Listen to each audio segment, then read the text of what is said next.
Alright, I'm looking for By a the way, match. guys, for you just catching up, I'm really sorry about this. The stream died because I literally choked my internet to death. Hate to say it, I did. I choked it to death. I'm gonna go ahead and check to see what my upload speed is because that's the issue. If I have to, I will lower the quality, which I think I'm gonna have to do anyway. So I'm gonna lower it. I'm gonna lower it down to 2,000 and just go from there. I'm sorry about the lowered quality, but I don't have a choice. What quality did you have it on? 2250. And it's only the upload speed that's the problem. My download speed is still well over 100 megabytes, but my upload speed is borked, and it's because I think I've got a hardware issue at the junction box. Because there's a website I can go to for my cable company that tells me what my channel power, upload speed, download power is, and things like an actual like voltage gauge, and my channel power is off the map. Like it's so broken right now. Yeah, I'm running at only 4 megabit upload right now, so we're gonna cancel that, and we're restarting. I have lowered the quality. If I have to, I will continue to lower it as much as I have to in order to get this to work.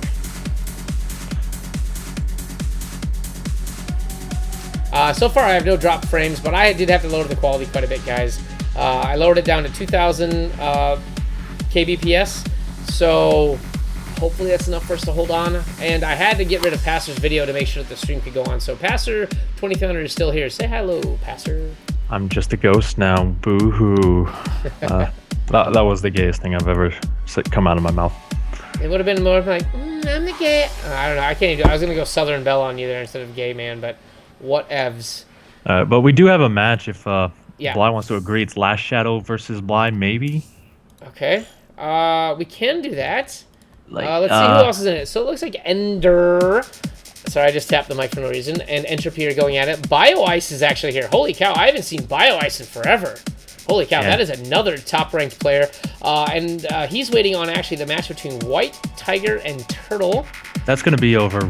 Like, I'm surprised Turtle even lasts that long. He's bronze. I don't know. Maybe he did. Maybe someone doesn't know how to upload the match, perhaps? No, it looks like White Tiger and BioIce is actually good, too. Let's see if White Tiger and BioIce are in the chat at all so we can spread the love around. You know what? We can go ahead and this should catch. Ever BioIce is also awaiting match start. Whoever PMs me first is getting famous. Well, I mean, BioIce is already a little bit famous. Let's see, your stream is back up due to related upload speed. Yeah, there it is. Alright, yeah, it did so whoever wants to go ahead and PM me, they get it first. I don't mind. Sinistro says that we're going for it. I'm fine with that. Last Shadow. So where is... Let's see it. I see Revolution, Creature, BioIce. Lots of GMs in this match. Yeah. Ghost Shadow.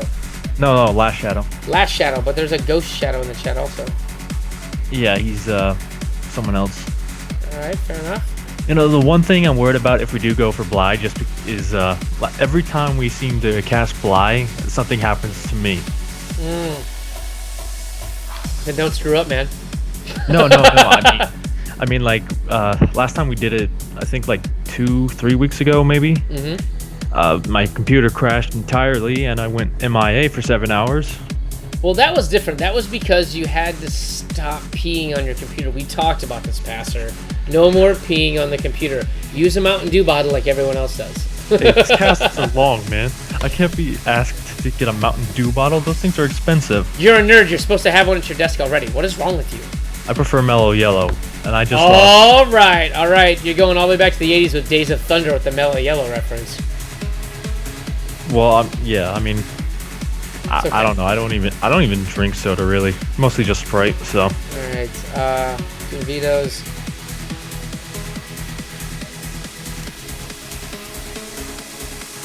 Okay. Oh, it looks like Last Shadow is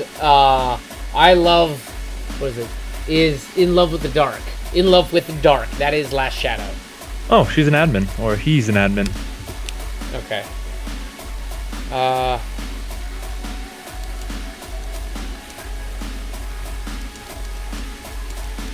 All right, someone's knocking at my door. I'll be right back. Okay. Alright guys, so anyway, I am DJ Spectre, who you can't see below me, and it's because of bandwidth issues. I've got a problem with my internet provider due to hardware issues. Why am I being invited to White Tiger's thing? White Tiger is playing... Oh, shoot. BioIce. Ah! Can't see what he's saying. BioIce.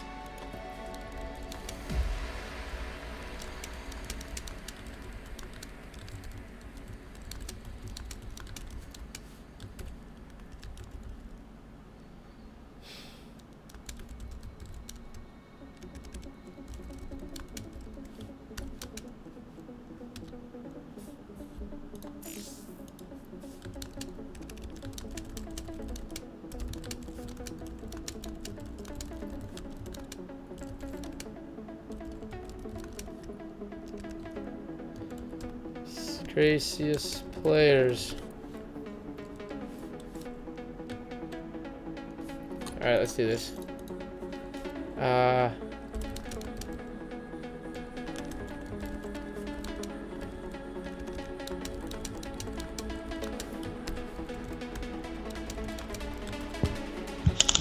Got a thing from BioIce that asked if I wanted to cast. Yeah, I know, and I got the same thing, but we got hit up with Last Shadow because of Sinistro's request. White Tiger actually hit me up, and I was like, "Oh, I'm sorry, man." I'm like epic conflict fail.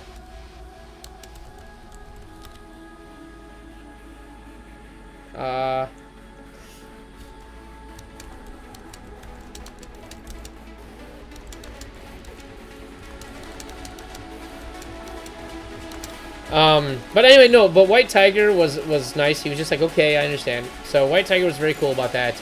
And like I said, I'm sorry about the headless, or I'm sorry, the faceless voice you guys hear.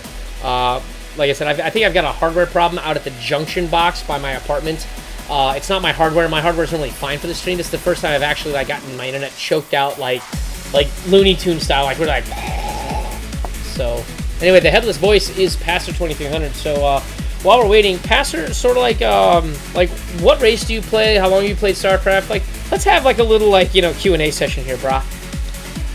I mean, not much to tell. Like, I had the original StarCraft when I was like 4 or 5, maybe. And honestly, I never played online. I just kind of cheated through the campaign. A lot of Operation Qual and that kind of stuff. But yeah, I actually didn't start playing competitively until Heart of the Swarm. And honestly, I just loved StarCraft forever. And when I found out there was actually a pro scene, I had no idea. Really? Yeah, I had no idea until I started playing competitively in college. You know what's weird is that, so I played through the entire thing of StarCraft and Brood War, and what was weird was that like I just liked single player games, mainly because of the fact that like a lot of the computers in those days were like you could hold like a few games on your hard drive and then you were kind of out of space. Mainly because like games were still kind of like oh my god, they're so huge. All about that disc. Hold on. Oh yeah, that hard drive limitation. Now, you know, like if you don't have at least 3 hard drives in your computer, you're not actually there. Okay, I put on your stream for a second here. Is it working? Yeah. Just the commercial. Okay, that's fine. Yeah, but at least no, if you see the commercial, that means that it's receiving. Yeah. Okay. It's just the same commercial over and over again. It's kind of boring. I know, it's the same thing over and over. Are we in game or are they just still vetoing? No, they vetoed. We're on Coda, but I'm trying to get you into the match, so hang tight. I'm inviting you now. Okay, thank you. I am going to leave the party, and I'm going to leave the ESL chat. Close that. I want to be in the party chat. No mas. No, I invited the wrong thing. Hold on, where's invite to game? There we go. I'm an idiot. Leave party. Okay, well, that just cut off my invite.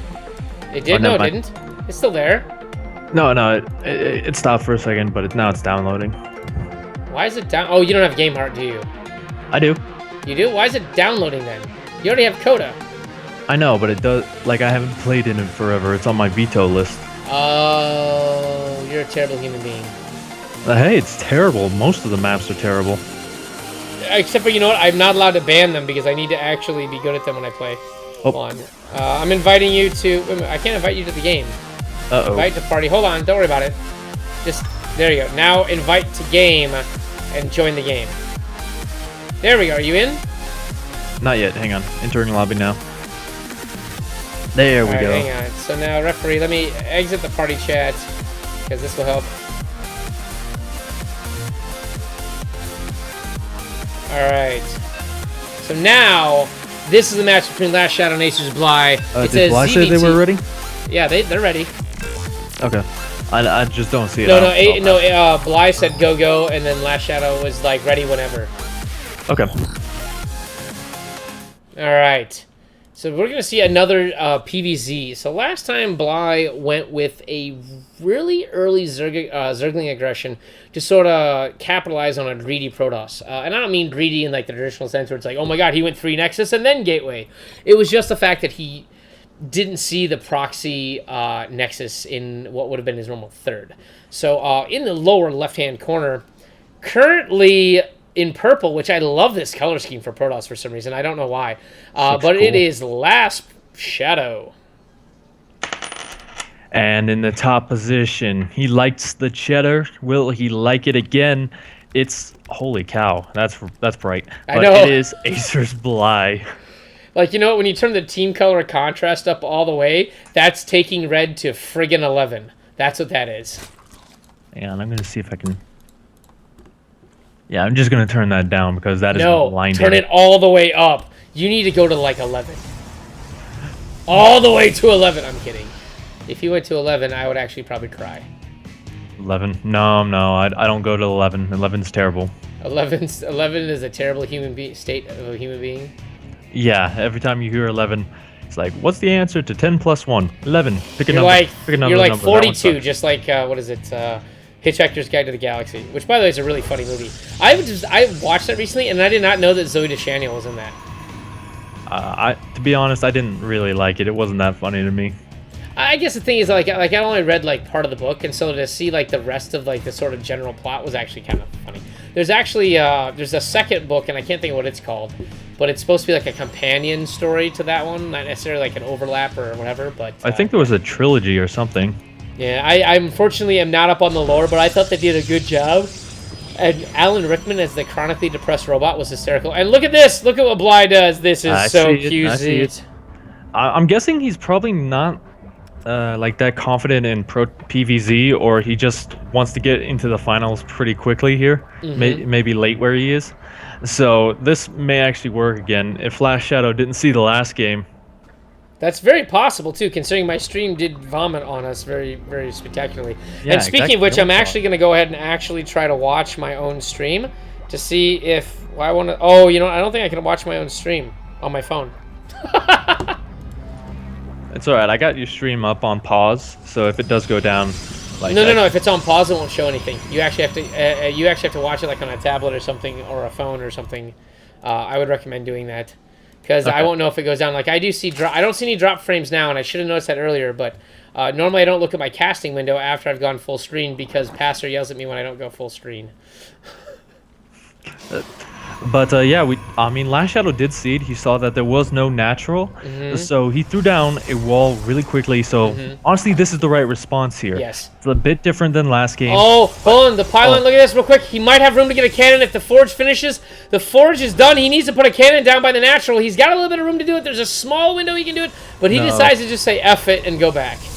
Yeah, I don't think it would have been really in range to do anything, but here we go. The big swarm of lings, but the wall is complete. Bly kind of sees this. No, there's a 1 hex between the... I think there's a small gap between the Zealot and the Pylon. I think you can get through there.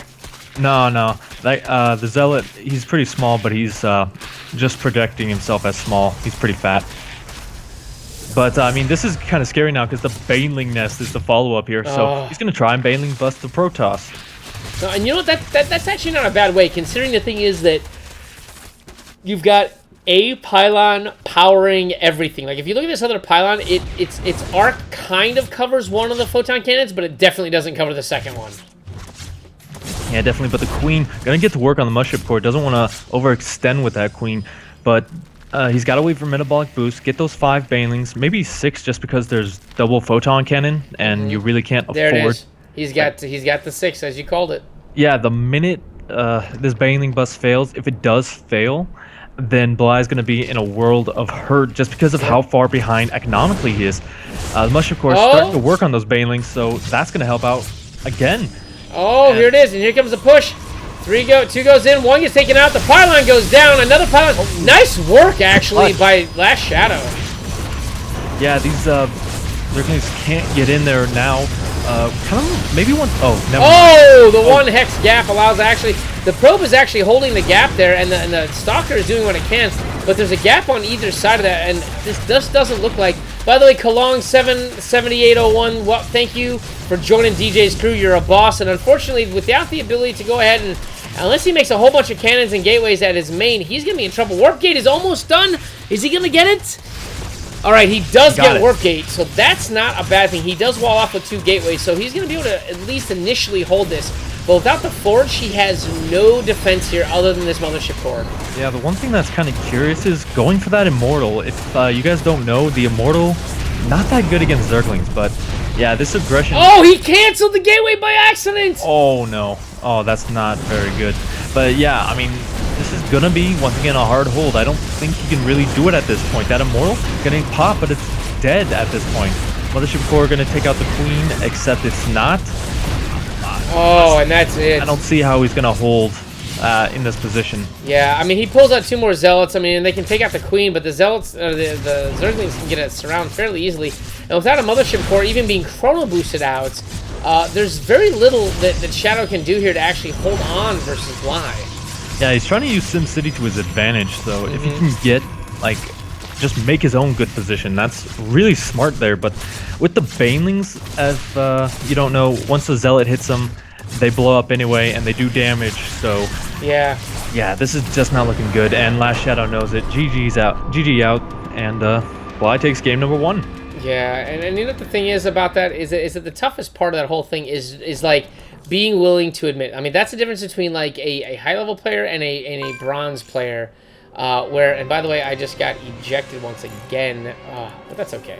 By the way, guys, no, contrary to what the overlay says, that is not regret. That's my caster. Sorry about that. I just didn't have time to change everything about that. All right, so we'll go back into that. The game loaded up real quickly. Nice, like, there we go. I'm going to rejoin the ESL NA chat, and we're going to play some music. And like I said, you are in charge of finding us a match right now, because I've got to do all these other things, including manual music, because I'm trying to cut out Monster Cat, because the internet is not working right. Okay. So that was a best of 1? Was that? What round was that? That was the round of 16. So yes, that was. So Bly advances out of the best of 1 round over in love with Dark. So he is our first quarter finalist, I think. No, I take that back. He is not our first. Spellsinger, who we've actually seen in the past, has actually advanced and is fighting Estrella. And then Ender is waiting on the BioIce versus White Tiger game. Meanwhile, let's see here. If Rhino Meister and Vase. By the way, I have my screen like really small here, guys, so it's like hard to read because like I got the font really tiny to cram more in. Rhino Meister versus Vase Ravana. Wow, that's a long name for a Korean player. Is duking it out, as is Blue and Qualia SC, which is actually Rhino from Team Ascension. Alright. I mean, if White Tiger and BioIce gets done pretty quickly here, we may be able to catch that, because BioIce versus Ender... That would be a very nice match. I mean, I kind of enjoy that. It's the where's the Ender from? I never remember. I know this flag in the back of my mind. Oh, Philippines, yes. So so this guy probably plays, on the Korean server. I know that they have like a C, like the SEA, the Southeast Asia, for those of you guys who aren't familiar with it. I know they have a larger group there that also includes like Australia. But generally speaking, you tend to be like, well, is it Korea versus the rest of the world, or North America, or Europe? So, Ender coming out of the Philippines has got a good chance here. The Philippines being a country not known for its internet, but if this guy can actually take it, that would be an awesome win for a country that otherwise is known for not a whole lot.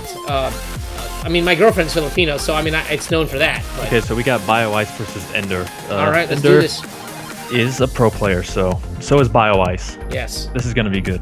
This will be the creme de la creme, if you want to say that. Yeah, this is gonna be the highlight of the night. Bly was just the beginning, pretty much. I know, he was just getting warmed up. And the best part is, best of 3. I know, here we go. So if you guys are going to steal builds, this is the match to watch, provided my stream doesn't go full potato. Are we still online? I do not see any drop frames here. Wait a minute, hold on, I see frames encoded, but not drop frames. We're still online. Okay, hold on, I gotta move this window over. This is what I need to do. I need to do this. Because there is a menu where I can see drop frames, but I need to make sure I see that. Let's see here. We'll change songs here just because I only have a small selection of songs that I've gotten from Monster Cat that I can do. So I'm sorry if it sounds repetitive. But I can't use Monster Cat's stream because it'll kill my stream due to the fact that my upload speeds are effing terrible right now. Yeah, still waiting on an invite here. I'll let you guys know when we get one. Are you still offline? No, I'm online. I've even got my portrait. I should be in the NA chat. Yeah, there you are. I'm probably like way down the list of popularity because I'm a gold player. I'm seriously, I think I'm the only gold player in this entire... Yeah, I am. Yeah, but I'm it's platinum, okay, so I'm not much better. It's okay, I've been focusing on Rocket League lately. I've also been doing some classic gaming, so I've been playing Quake 1 and 2 on my stream. So on Thursdays, I'm playing through Quake 2, and I just got the reason is because I couldn't get Quake 1 to work due to the fact that it's an ancient game. Like, it was an MS-DOS game, and they had support for it up to Windows XP for Windows, and then when they went to Windows Vista, suddenly the graphics part of it went like hippie, psychedelic, crazy, like you need to be on strong acid to handle this stuff sort of thing. But, yeah, I mean, those old games. Well, no, the thing is that, like, I hate to say it, so here's the thing. So Doom created a pseudo 3D environment for first-person shooters, right? It was the original, like, 3D. That and, like, Wolfenstein, which are both made by the same company. Then Quake came along, and you know what Quake gave birth to? I will tell you what, actually, hold on, guess, Pastor. What did Quake give birth to as far as us gamers give a darn about? Team Fortress? Nope. Quake gave us internet gaming for first-person shooters. You know why? They were the first-person shooter to introduce TCP/IP network traffic compatibility. So what they did was that game actually allowed you, even over whenever that game came out, it was like 33.6 modems, like not even modern dial-up. You could play over that. Actually, you could play over a 14.4 modem, I think was a requirement for the game, which is 1,400 kilobytes a second. To give you an idea, I'm broadcasting at 4 megabytes a second. And that is a quantum leap beyond that. And that was, I guess, 20 years ago. So whatever that was, that's what it was. Okay, I asked them to invite you.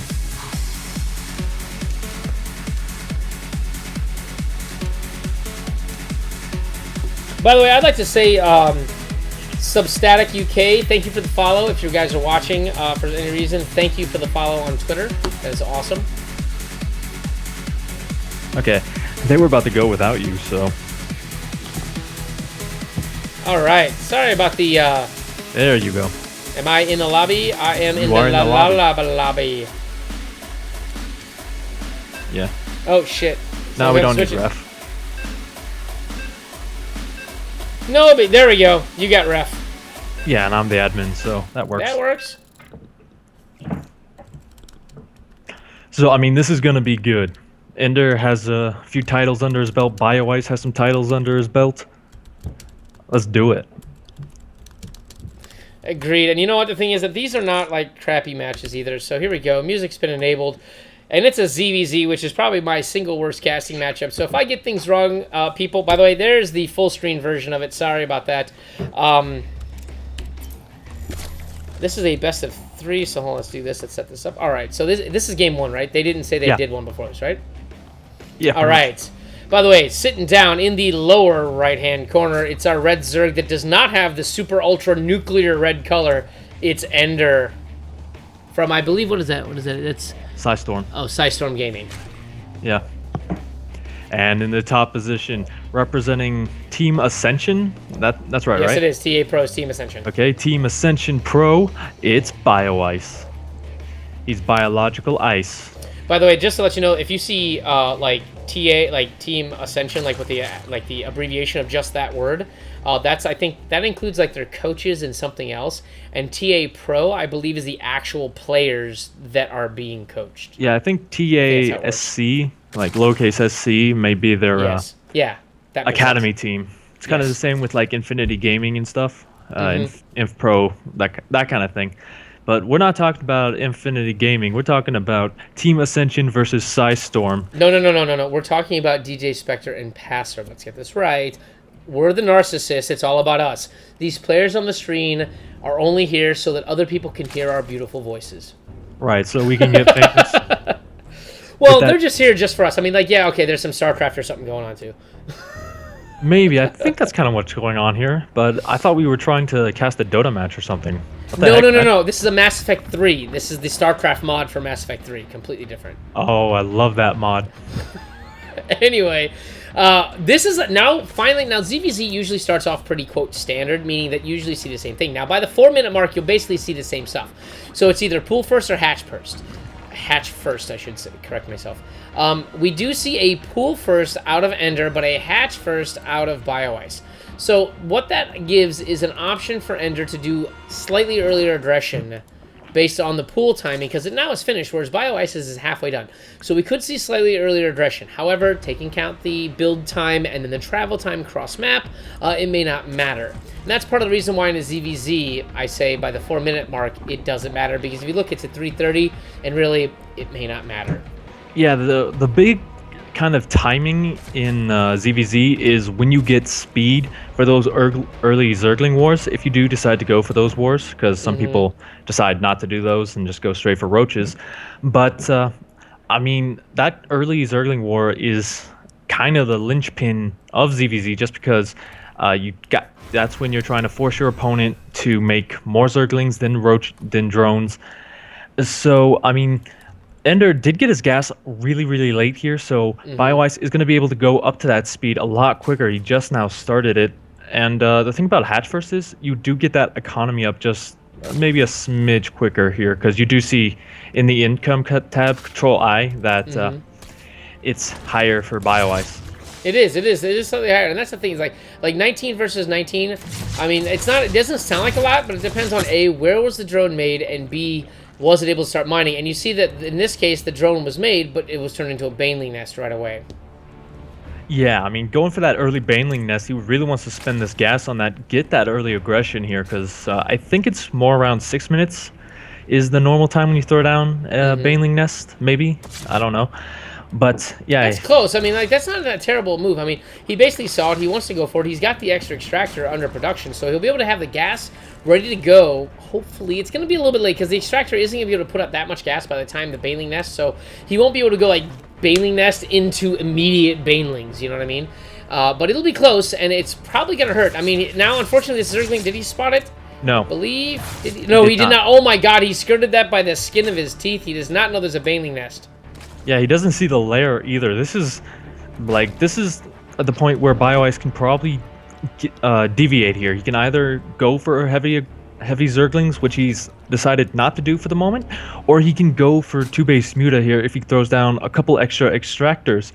So, I mean, this is the point where BioIce has to decide what to do. He's not throwing down a third hatch, and on the other side of the map, Ender, he doesn't really know what's going on. He hasn't seen the tech, but I think he just spotted that layer. Yeah. Okay, so he did now spot the lair, so what's his reaction going to be? He throws down the baneling nest immediately, but the thing about that, I mean, we're talking, like, I mean, it's still only half done, and that's not going to be enough. I mean, banelings can basically be at his door. I know that BioIce is going to do it because he plays a more conservative style in ZVZ, but the thing is that he could. And that's the thing that Ender doesn't know. It's like, I mean, he's got good map vision. Like, if you look at Ender, he's... Oh. Yeah, it looks like Ender's going to try and force BioIce's hand here with this aggression. Immediately, a couple Banelings start up, and he really needs a lot of Zerglings, but he doesn't really have too much gas for Banelings if he wants to go for that really fast Spire Tech, which is spotted by Ender. So this is going to be look at this. Ender's going to pull out 8 Banelings. And by the way, thank you, Vampy Worm, for pointing that out. He's saying that there are basically 3 groups within Team Ascension. There's TA Pro, which is the A team, that's just the team, the players sponsored of the teams, and I'll get to that in a second. Baneling actually gets a good shot off on Ender's Zerglings. There are more Zerglings from Ender walking in. Holy cow, he's going to get right into the area where the Banelings are going to be morphed. He's going to be able to detonate all of them.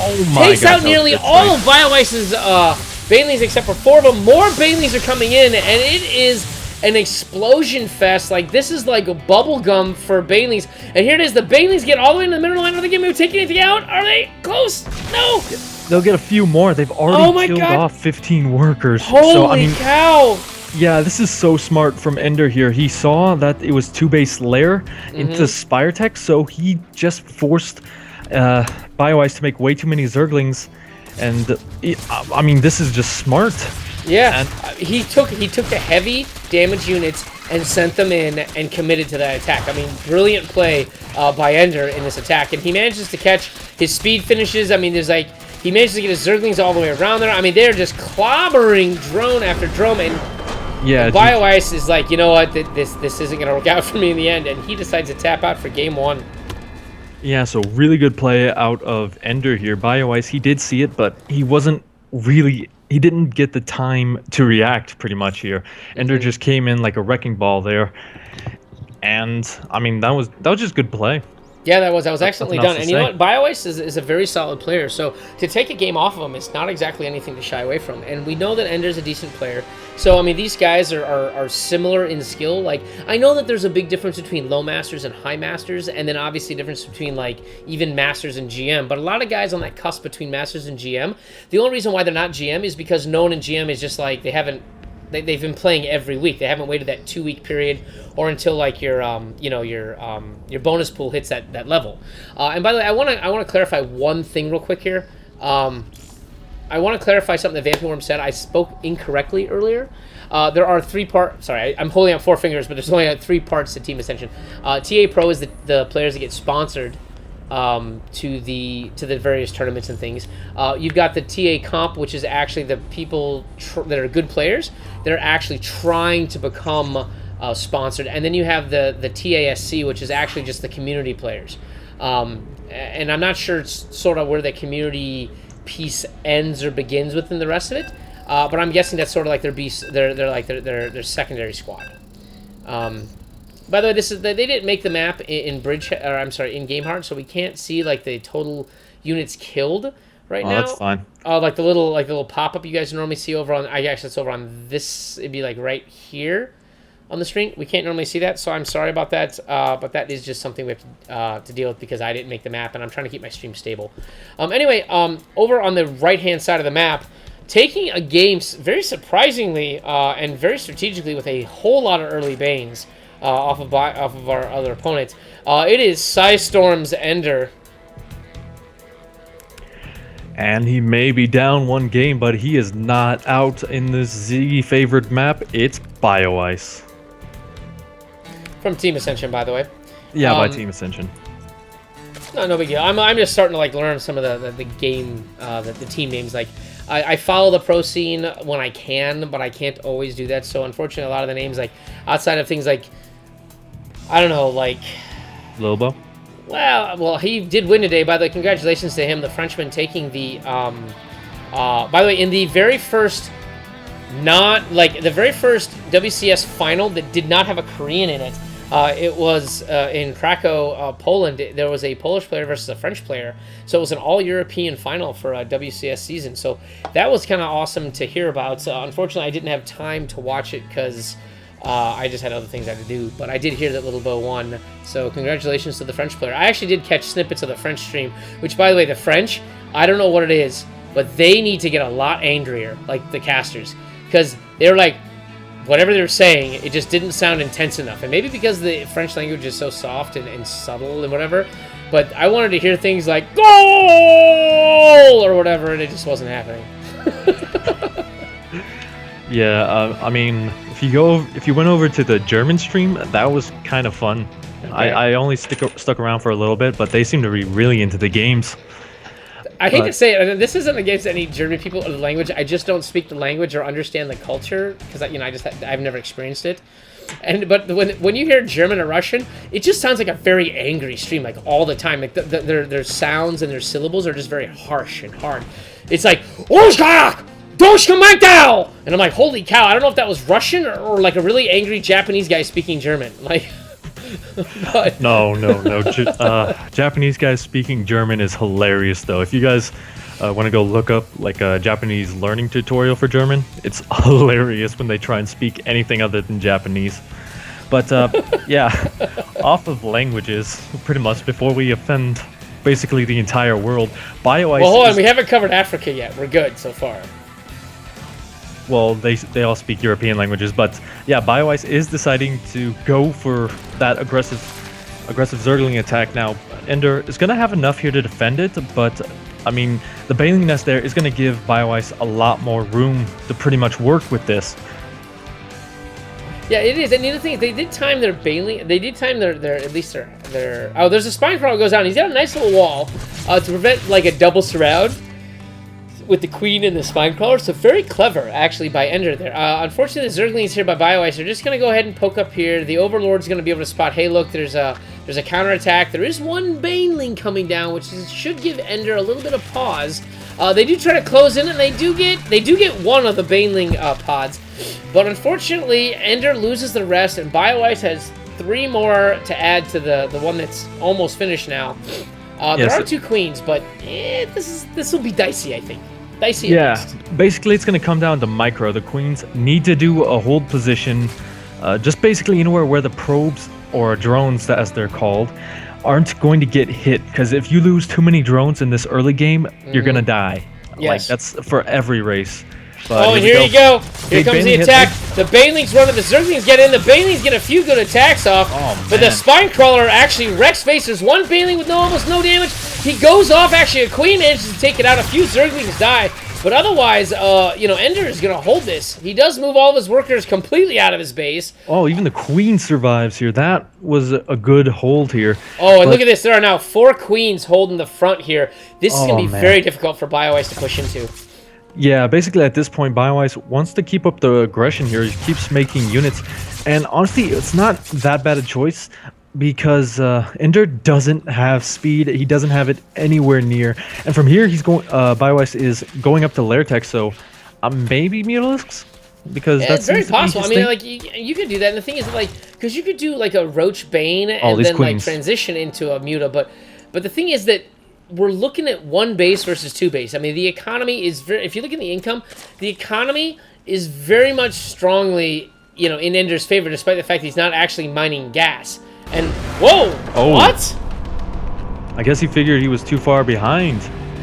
Holy cow, I gotta admit, that was very surprising. I'm not saying that it was the wrong choice, but usually these players are kind of... I don't know, they find ways to claw their way back into the game, and that was very, very surprising to see BioIce basically, tap out. But, wow, congratulations to Ender. You took out a very top player, and BioIce, unfortunately, has been eliminated from this tournament. So we're going to have to move on, and of course, I get knocked out of every channel in the history of internet channels. So that happened. Because I'm Potatoes. By the way, if you guys are wondering what I'm listening to, it's all Monster Cat-based music. So I'm not listening to their channel right now, but I've got several of their songs that I Shazammed that I'm replaying for you guys. So check it out. Currently, what we're listening to is actually I believe it's actually a compilation called Endeavor. So check that out if you guys are curious about it. It's a 1-hour compilation. I'm going to go ahead and let this just sort of play for the time being. In the meantime, I'm going to go ahead and take a very brief break. I'm going to let Passer basically go ahead and introduce the 2 of us and where they can find us. And I will be right back. So, like, I'm basically the pimp going to tell you guys where to get us. But yeah, I mean, twitch.tv/DJ Spectre, that's where you guys are right now. Twitch.tv/Pastor2300 is its sister site, pretty much. But not too much else to say. We do have Twitters. One's at twitter.com/at DJ Spectre TV or at Pastor Gaming 2. There's not too much else to say here. I can't really plug his YouTube because he doesn't have a custom URL. But if you want to check out some of my older casts, you can look up youtube.com/gamersteed. And hope you guys are having a good night. If you want, we can, when he gets back, start spamming chat with something weird. I have returned.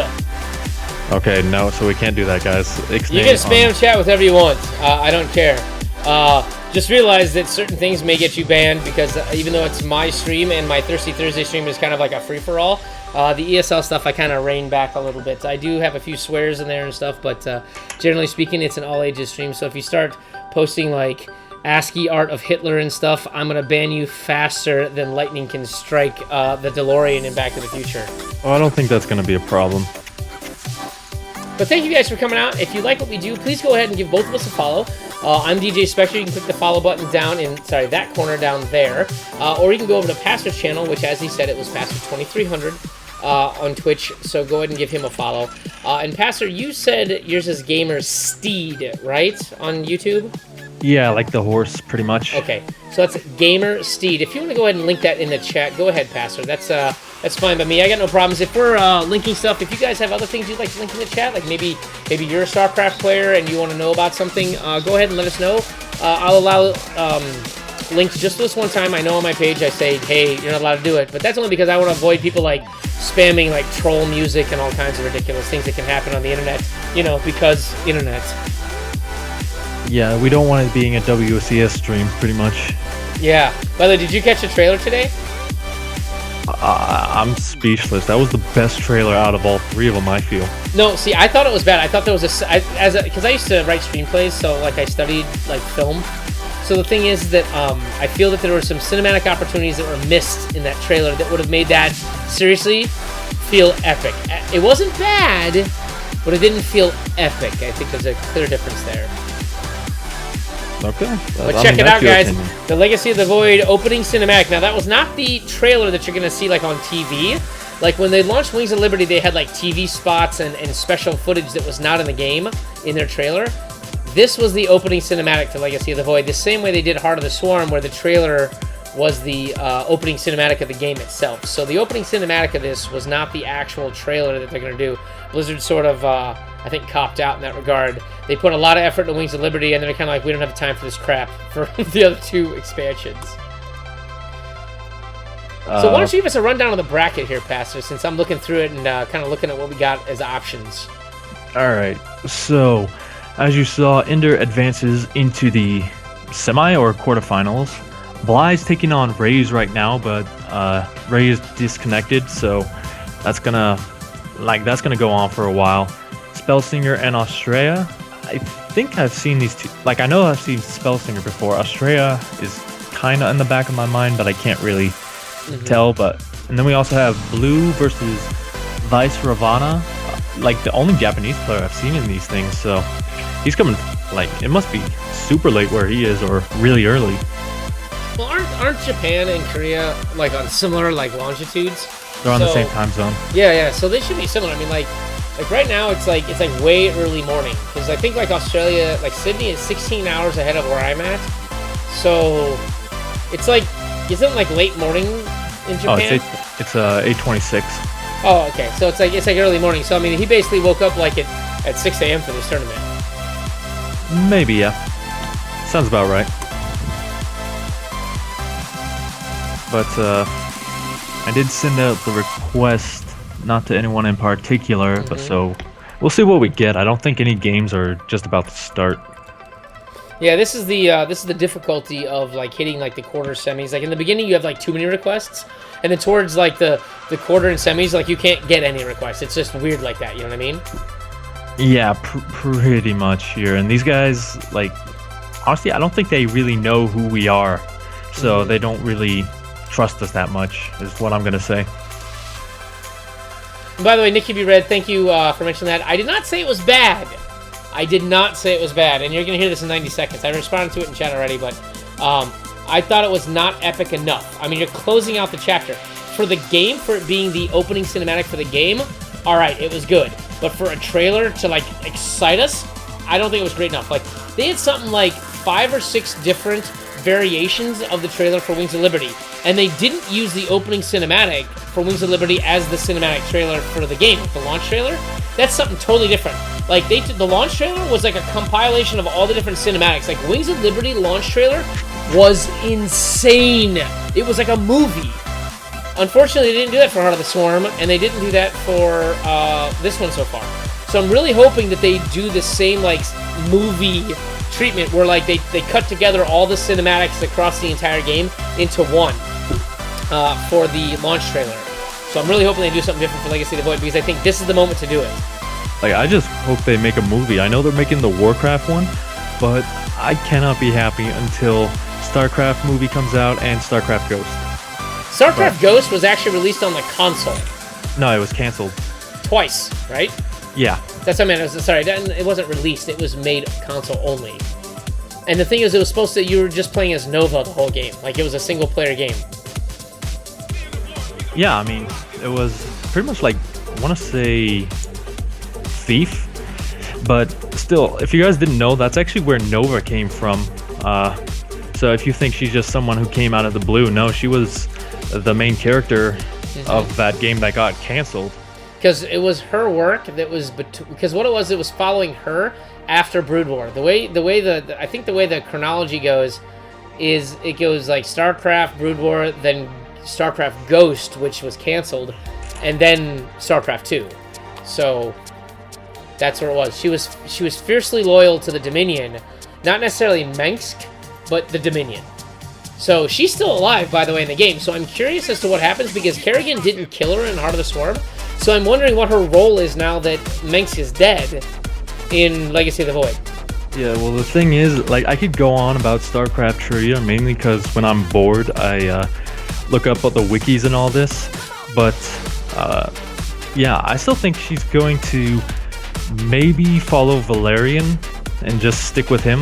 Well, he's not an asshat, though, and that's the thing. Like, Valerian was a very, like, he wanted to be a better ruler than his dad, but he had the same sort of, like, cockney-eyed, like, ambition that his dad did, but he wasn't like the, I'm gonna murder everyone at all costs.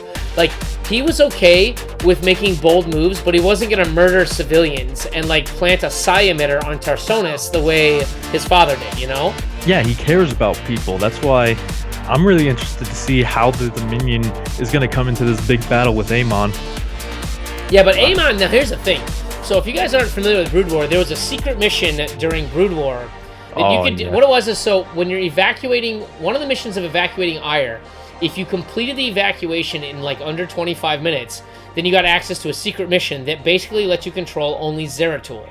And he got some weird message or something, and so he went to a planet, and that's when you get introduced to a character called Duran, which is, by the way, the same character as, what is it, Narud in the first game, right? First and second game. No, Narud is StarCraft 2, and then Duran is in first one. Yes, but what I'm saying is that, no. Yeah. So here's the thing. So you rescue Narud from the first game in Wings of Liberty.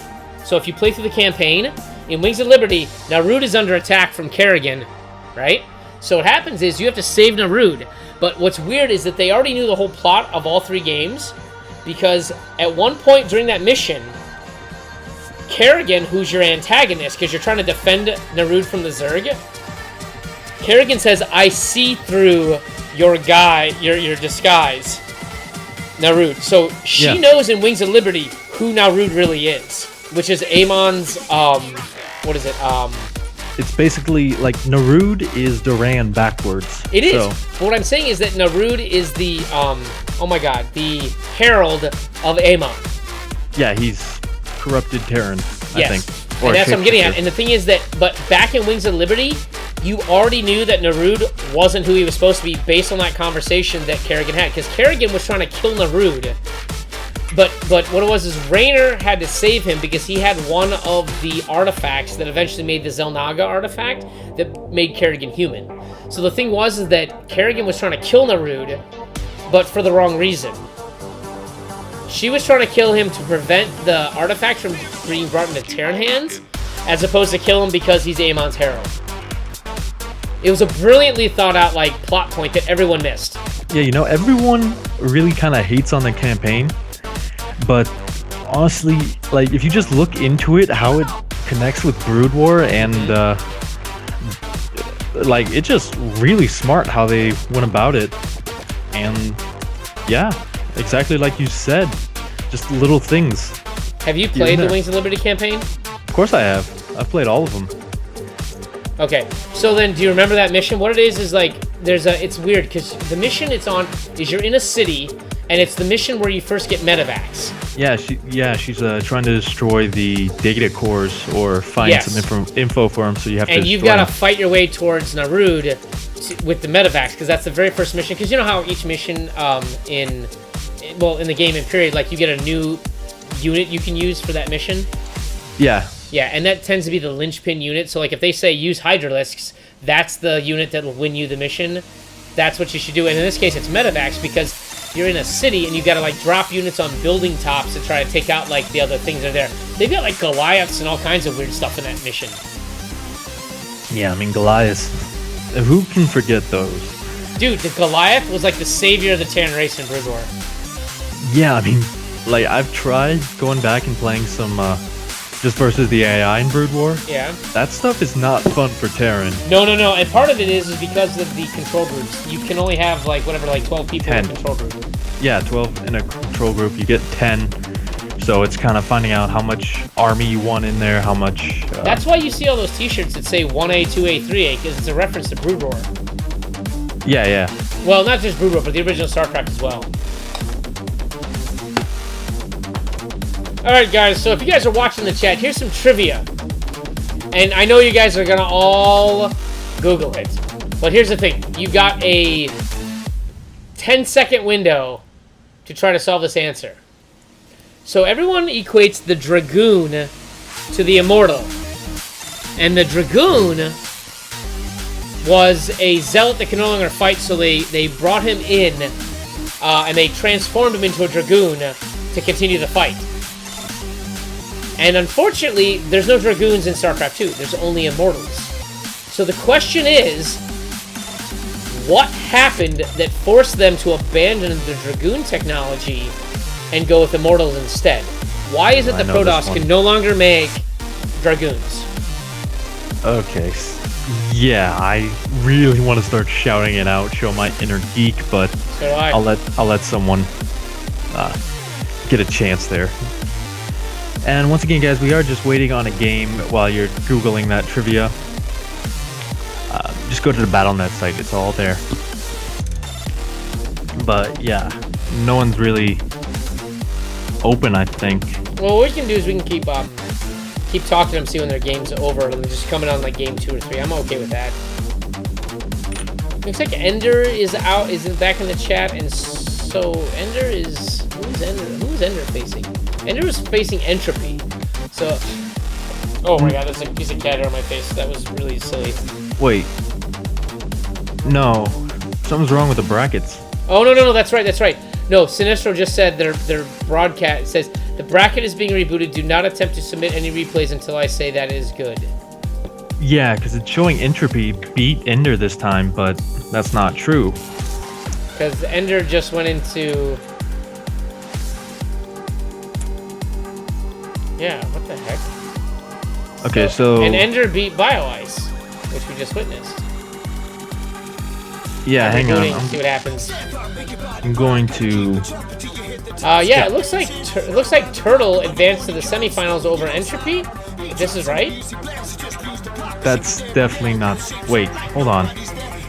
No, White Tiger beat Turtle. Then he played BioIce. Then it was Ender and BioIce. So it should be... It literally, you know what this is? It's got the inverse of the entire bracket. The entire bracket looks like it's inverted. Yeah, that's not good. Holy potatoes. Funny thing is, looks like I'm the only name on here that didn't invert. I still lost. But oh, and by the way, it looks like. Okay.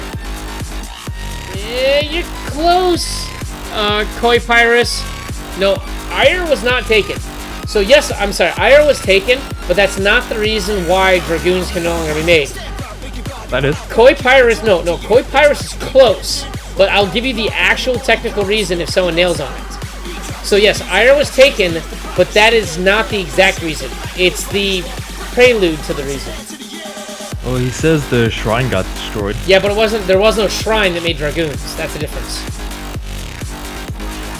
I know what he's referring to. I think he's referring to the Citadel of Adun, but that wasn't it. The Citadel of Adun just gave the Zealots increased speed. Hang on, I'm googling now. Here's the thing. I'm gonna go ahead and actually send you. Where's what I'm looking for? I'm gonna send you an IM. That's the exact reason I'm looking for, and it is accurate. So if anyone wants to challenge me on it, you'll be wrong. Where is our freaking? Here it is. All right, hang on. I'm talking with Sinistro. It looks like the kill cache may have worked, and yeah, there we go. Just refresh the brackets and it's good.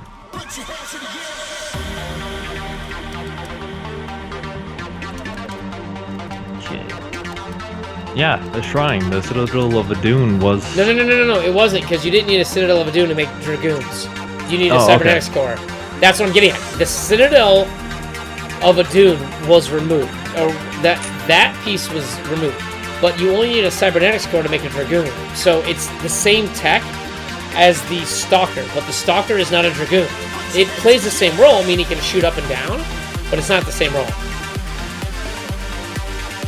Okay, well, I do know that all the Immortals are just outfitted Dragoons because they can't make them anymore, so... Yes. The Immortal was supposed to replace it. The real answer, by the way, for everyone, is that the actual... The technology and research to make Dragoons was lost.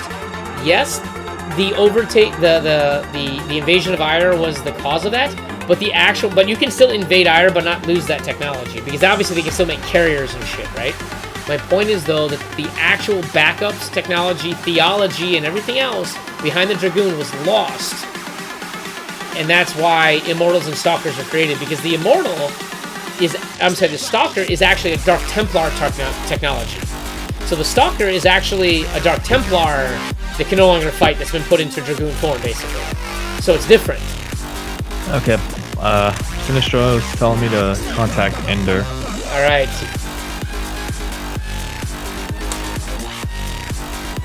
Sacred Shrine in Ire was dedicated to the creation and maintenance of the Dragoons. The pilots were on... Yes, okay. The description they give for the Immortal in StarCraft 2 is that since Dragoons couldn't be made, it was destroyed. But I guess you're right, yes. The shrine was dedicated to it. I guess that makes sense. Yeah, that's kind of what he meant. My thing was that the way StarCraft 2 describes the lore was not that there was a shrine lost. They describe it as just the technology itself was lost. And that Stalkers are actually a Dark Templar sort of creation. It's the fusion of the old Dragoon technology with a wounded Dark Templar. That's my understanding. Yeah, I can't argue with you there. I may be a geek, but I don't know that much. But yeah, we do have the Ender game. They're vetoing at the moment, so we got a couple of seconds here. Invite me. No, we're not in. We're not in yet. They're vetoing. They're going to invite us when they're ready. All right. By the way, if you guys want to know what to listen to, you guys can check out this little bar I've got here above the ESL logo. And this is I believe this is the entire Endeavor album mix.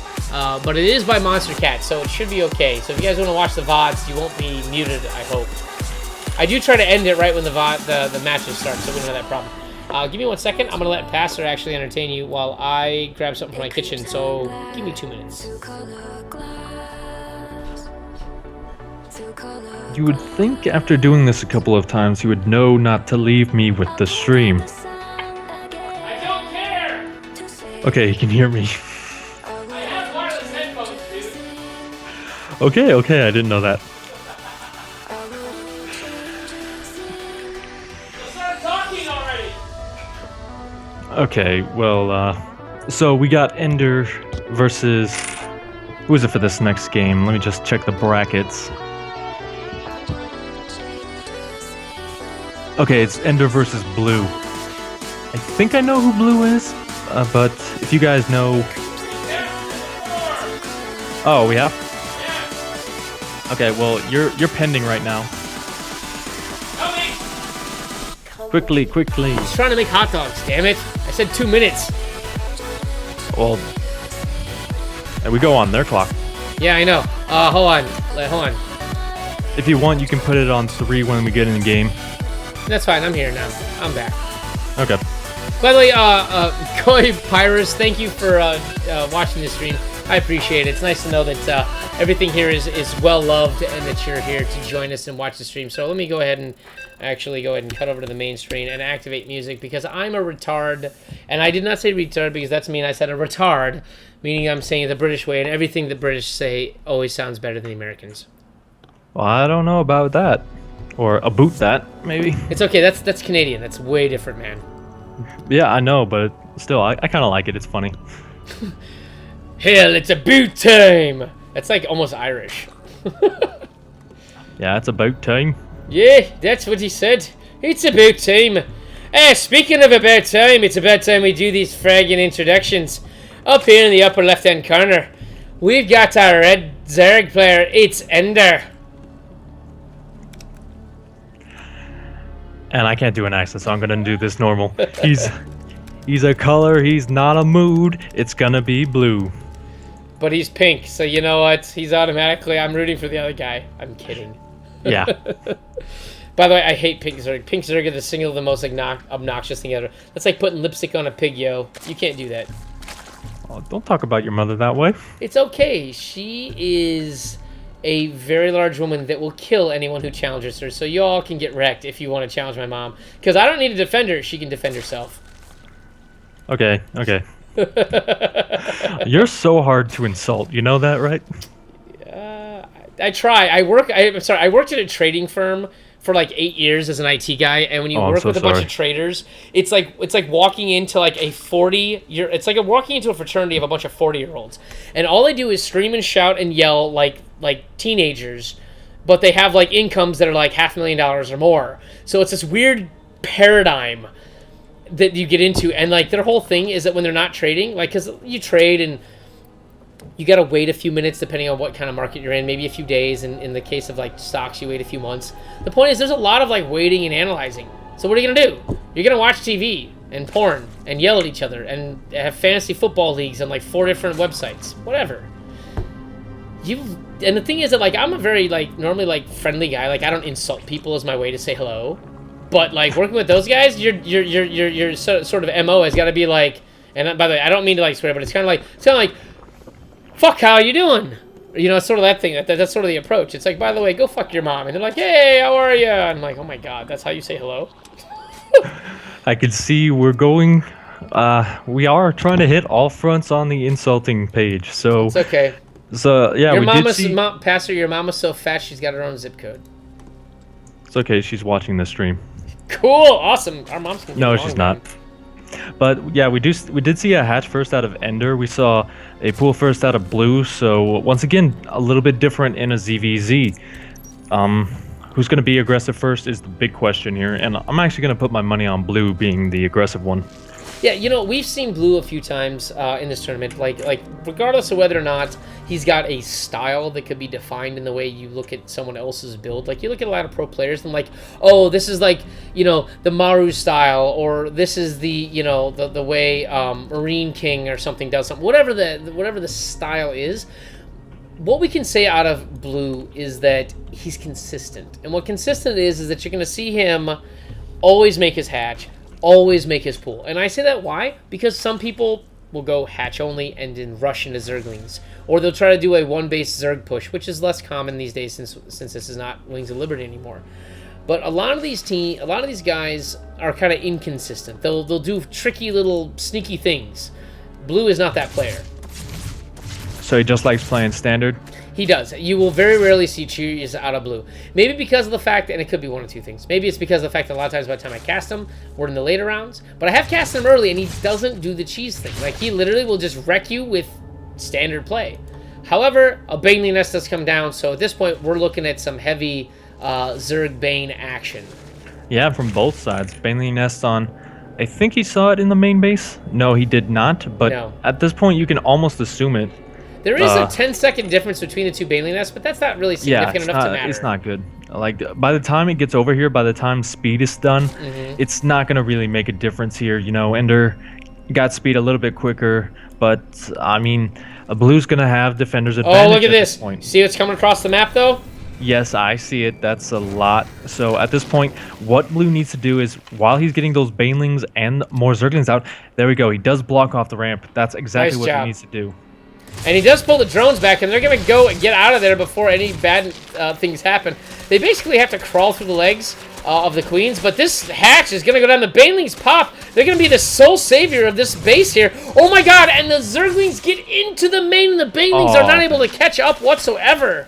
Yeah, so he's just going to lose some drones here. He does kill off all the Zerglings and only... Oh yeah, he did lose 8, so that's not the best. And trying to morph in some Banelings right in the middle line, that's not exactly what you need to do there. But now it's kind of in Blue's court. The aggression's been stopped, all the Zerglings are dead, so he's going to be the one who wants to put on that aggression. You know, force a couple more Zerglings instead of drones. The thing is, Ender is 43 to 29, so he's not going to be going for any more drones for a little bit anyway, so why not make more Zerglings and defend this? And you've got this weird, like, sort of like, not wall, but the thing is, with the Baneling Nest is it forces Zerglings around it. You got a Roachborn and 2 Spine Crawlers, Queens, a couple of, like, safety Banelings here out of Ender to go ahead and make sure that you know, Blue just doesn't get too, confident, I guess is the best word? So the Zergling goes up there. It does spot the 2, I almost said spires, 2 Spine Crawlers, and in saying that, he said, okay, this is not the defense, this is not the attack I can make. Either I need a lot of Banelings or something. But he doesn't have it, and so Ender is like, oh, the Baneling hits. Oh, yeah, those were great connections there. And at this point, Ender tries to throw down that 3rd hatch, but yeah, you're going to have to cancel that really quickly here, man. Yeah, and he does do that, but he is going to go for that counter aggression too. There's not too much at home. 1 Spine Crawler, 1 Queen, so... like, this is going to be not a hard hold, but it's going to do a little bit of damage.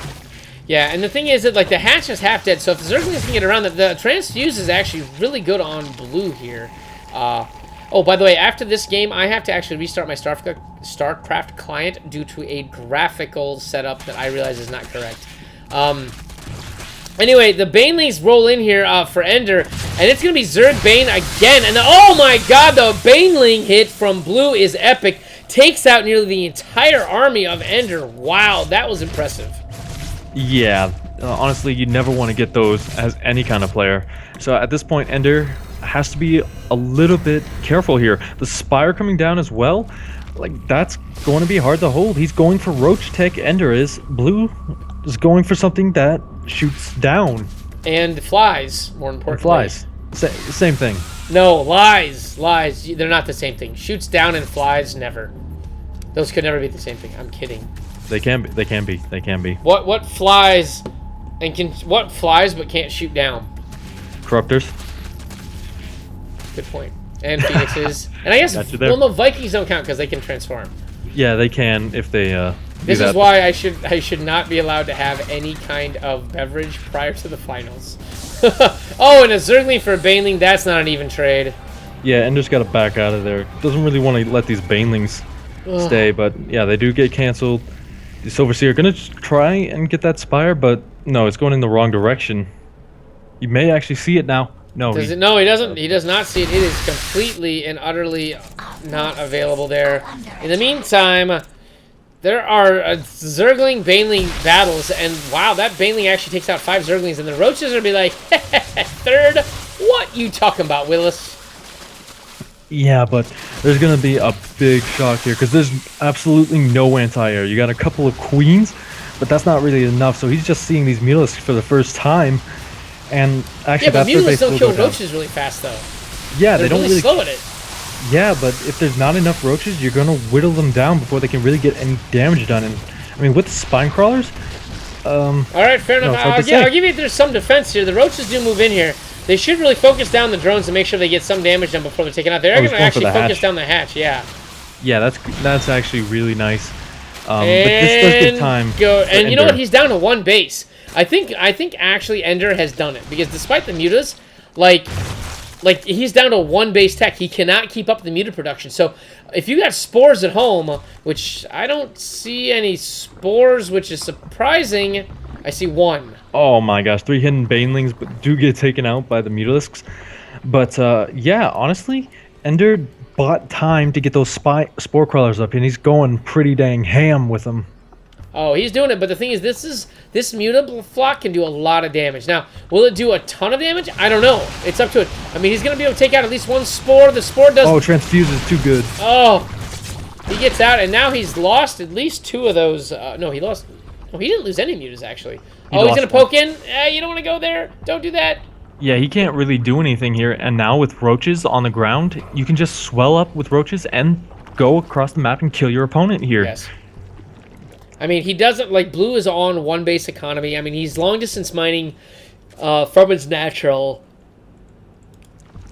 Like, yeah, this it does not look pretty. And by the way, I'm not yawning because I'm actually tired. I'm yawning just because of the fact that I've had a beverage leading into this because I was really excited about this tournament today. And I don't have food yet because I'm making that in the hallway. That's a weird place to make food. Sorry, I didn't mean hallway. I pointed to the hallway, but I meant to say kitchen. Yeah, but as we see, Blue does get both bases back up, so he's going to start catching back up in that economy. He didn't really lose drones, so he's not entirely dead yet. He's been a corruptor for some strange reason. But maybe a Broodlord to take out the spore crawlers? Maybe one? You only need really one. Yeah, but you need Hive Tech for that, and maybe go after these Overlords that are dotting the map. Like, that would be his best option right now with these mutalisks. Just kill off all the vision and really hurt supply, because you're going to have to waste larva on more Overlords than you can really afford to get while you should be making units. Admittedly, the vision is not that spectacular for Ender. I mean, he's got his units like spread everywhere. I mean, he's got like an Overlord way over in the northeast corner. He's got 2 on the west, but I mean, this isn't Terran. I mean, you're not blocking like drop paths. You're only trying to scout for mutas. And by the time you spot them, they move so fast. Does it really matter at that point? I don't think it does. Yeah, he does want to pull those back, though. We do see Infestors as well, so it's going to be Roach and Fester for a little bit with the Hydralisks in support. So at this point, Blue has to be really careful with his Mutalisks, just because one fungal, you get the chain, and it's almost GG because you've invested a lot into those, and you don't really have that big of follow-up as your opponent kills you with Roach Hydra. Yes. But he's got like Infestors galore. He's got 5 Infestors. He's got 5 Queens all in the same area. I mean, the anti-air here is just absurd. Yeah, and with those Hydralisks coming out as well, like Mutalisks are good in small numbers against Hydralisks, but like that's not going to be a small number of Hydralisks. By the time you can actually do anything with the mutas, there's going to be enough to really hurt you, especially if you try and attack into a bunch of Queens as well. So he's got to be a little bit careful. He's focusing entirely on these, getting that Carapace to try and even things up a bit. But yeah, I don't really know how he can hold unless he does some really good magic boxes. Yeah, I know. And the thing is that this flock of mutas can one-shot roaches basically, and it proves that by basically 2-shotting 3 roaches, which is rather powerful if you think about it. And you know, I forgot to mention, but yes, the upgrades for the air units are +1. I mean, it's not terrible, but the the ground units are at +2. So I'm not sure if Infestors, if their spell abilities get boosted by that +2. I don't think they do. They're a flat damage. They don't. Yes, okay. Yeah, it's like 30 damage over 4 seconds, so... But look at the supply difference. I mean, we're talking almost 30 supply difference here. And the Queens come out to deal with the roaches. Hold on, the Fungals actually get 1 batch of the mutas, and they get the other batch, and the mutas are basically stuck in place, constant spamming, and whoa! Was that a bug I witnessed? There was a fungal growth that actually did not hold mutas in place, but they all evaporate with the support Hydras coming out. 4 Hydras versus fungal mutas get infinity kills, apparently, faster. Yeah, I mean, he did kill off a lot of the anti-air, but all the mutas are dead, so it doesn't really matter. And blue, GG's out. He knows it's gone with all those roaches, so... Yeah, there's nothing he can do. I mean, the roaches flooded the main, and I'm going to make my flippin' hot dogs here, so we're going to have to hold on 1 second here. So, Ender actually very easily, it would seem, takes game 1. And give me a second. You have to tell these players. I always eject myself from the party deliberately. So let them know I need 2 minutes. 2 minutes? 2 minutes. 2 minutes.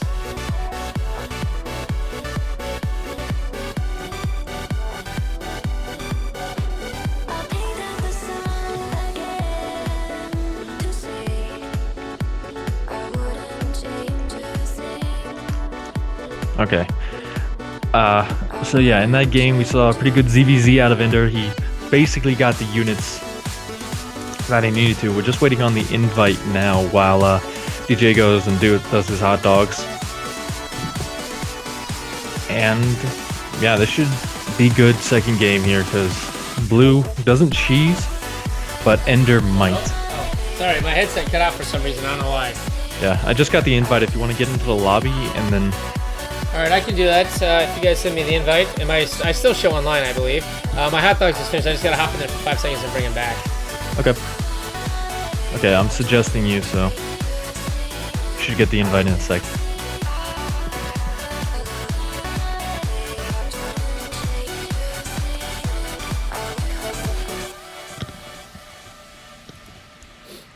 Okay, it says he can't invite you. Hold on. Then let me. Oh, you know what? I need to restart my client anyway. Give him 1 second. It's not because of him. It's because I set my graphic settings on this thing in some retarded method because I was playing a different game earlier today. So hold on. I'm reloading the game right now. It's not his fault. I needed to restart anyway. And it's not Battle.net's fault. Holy cow! Gasp! It's not Battle.net's fault. So did you like change your graphics setting and then not restart it? Is that Yeah, what I did was I set it to anti-alias and things for other games, my graphics card, but I have to set it back to the default, but in StarCraft it doesn't let me do that until the game is restarted. So even though I changed it already, it doesn't let me make that setting permanent until after I restart the game. I actually cannot connect whatsoever. Uh-oh. Battle.net is like just not available. Hang on. What is going on here? That's really strange. Like, literally, I typed in my username and it wouldn't let me connect. Hang on. Restarting. Restarting? Okay.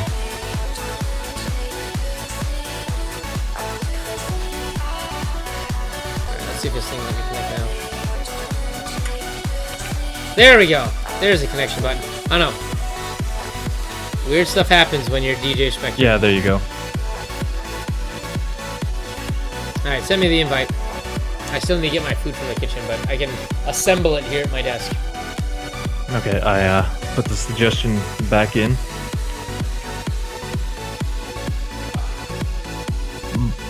By the way, if you guys are enjoying the stream, go ahead and click the follow button. It would be nice to know that you guys enjoy what we do, both for me and for Passer, who is Passer2300 on Twitch, if you guys are interested. Otherwise, just click the follow button down in that corner over there, etc., etc. Yeah, and Swift saying, it's not Failings. Yeah, corruptors can use ground abilities. They can use that ability to sort of halt production out of a building, which, to be honest, is actually really good for both Protoss and Terran. I mean, it's super useful. It's not so much useful against Zerg, but very useful against Terran, especially if they're going bio. Okay, yeah. It's saying you're not showing. All right, so invite me. I'm in the ESL chat. I'm definitely there. I'm there. I'm definitely there. There we go. Got him ready when you guys are. Alright. Okay, here we go. Dash and terminal.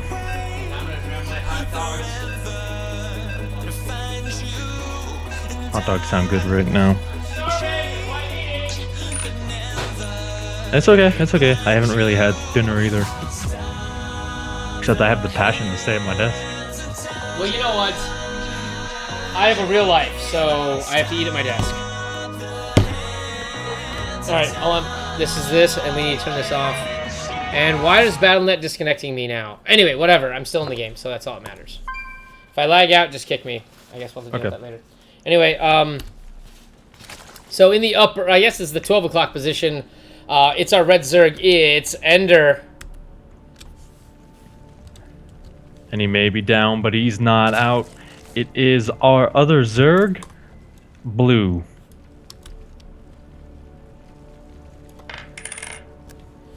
All right. Oh, I was on the wrong camera. It's all right. Don't worry about it. I'm actually trying to do 3 things at once here, and I do have the correct. I do have the correct score here. You guys are gonna have to hold on 1 second. We're gonna be staring at Ender's base for about a minute while I assemble 2 hot dogs. I am dying of hunger, like actually dying. Like I actually could die from hunger, people. If you hit 3, I can show them while you're doing that. If I hit 3, there you go. Now I'm on your camera. How do you know that you're 3? Because it goes by what order you are in the lobby. So I was 3rd, you were 4th. All right. Etc. etc. But anyway, we do see pretty standard builds out of both players. Once again, these overlords just going to their right positions. And will it be a hatch? It's starting to look like hatch first out of Ender, just because he's sending his guy down, and it is rallied right there. And on the other side of the map, once again, pool first. So Blue may try and be aggressive here. They do kind of equal out there in just terms of building. So it's going to really depend on if Blue wants to take that early game. Because if you take the early game as a Zerg player, you can pretty much win it if you're lucky. I mean, I agree. But the thing, the one difficulty of ZVZ is taking the early game means if you don't actually take it, you are eternally hosed. Yeah, pretty much. So far, we do have pretty equal here, 14 and 13 on the worker count. Gas just now coming up for these guys, about halfway done. So Blue will start a queen here soon once he gets the resources. But yeah, once again, standard game out of these two. Don't really expect too much until like the 4-minute mark. I know. Like I said, it's basically an identical build up until 4 minutes. Like I've never seen a ZVZ that's been any different ever. Well, I mean, there's not too much to do here, you know. The one problem with ZVZ is those like roach wars in the middle that just take forever because neither player can really afford to make anything else. Because if you make anything else, you pretty much die to the superior roach count. Unless there's like terrible, unless your opponent has like a, I don't know, like a lapse in micro or something. I mean, that literally is how you win that battle. Yeah, pretty much. But honestly, you don't really see that too much in the later stages of a ZVZ in like Master and above, just because, you know, they have their injects down, they can go through them pretty quickly and then just get back to the micro full time. And honestly, like, if we're just looking for something to BS for a couple of seconds while we get underway, that's kind of how it is with like Legacy of the Void with the new auto injects and stuff. So like we're gonna see probably a huge cap in how Zergs can micro, so maybe that will end the eternal roach war. I don't know. The auto injects isn't necessarily like. Here's the thing, between like the mule and then the auto what is it? The chrono boost is only on the Nexus sort of thing. Like those sorts of mechanics aren't necessarily like. They don't alter the mirror matches, is my point. So they alter the other matches, but not mirror matches. You know, I mean, and before it required attention to be brought away from your unit composition and stuff from it to do macro mechanics. There's nothing wrong with that, because what if you need your queens to attack? Do you want one wandering away to go do an auto inject? No, that's just stupid. And I think that's one of the things that, you know, you really got to think about. It's like you have a choice. Is this queen attacking, or is this queen going to wander back and do an inject? No, that you don't know. I mean, maybe it's more beneficial for the person to... Oh, here it is. Here's the attack. That. But a hold position micro here, going to try and kill off as many drones as possible. They're all pulled, but this is an overwhelming amount for Ender here. Blue has to respond with what he has, keep him out of the main base, and he will hold this, but probably by the skin of his teeth if he's not careful, as I forget English. Sorry, I was swallowing my my dinner. I think one of the things that we're looking at is the constant back and forth that is ZVZ. You know, the spine crawler for Ender goes down, but he leaves a gap there, and Blue is able to sneak in a few units in there. And while there's Banelings coming in the back, you know, there's Banelings coming in the front now. Yeah, so it's one of these things where it's like, it's lots of Ling Bane. Who gets the lucky Baneling bust? And that sort of turns the tide in the matches. yeah, I wasted one Baneling there by accident. But yeah, this is the point when it all comes down to micro. You can be a great macro player, but when it comes to Ling Wars, once those Banelings are out, you cannot afford to just keep off your army for even a second, or you'll lose pretty much everything. He does throw up a wall in the front, gets his Roach Warren, so that's pretty good. He will be able to get those upgrades as well as those roaches as quickly as possible. Oh, that was a nice trade down at the bottom. He takes out 3 Banelings with one of his, so that was an excellent trade. Yeah, that was a great trade here. Ender not really having the position he needs to go in there, just because with that wall, they have to wheedle the way in.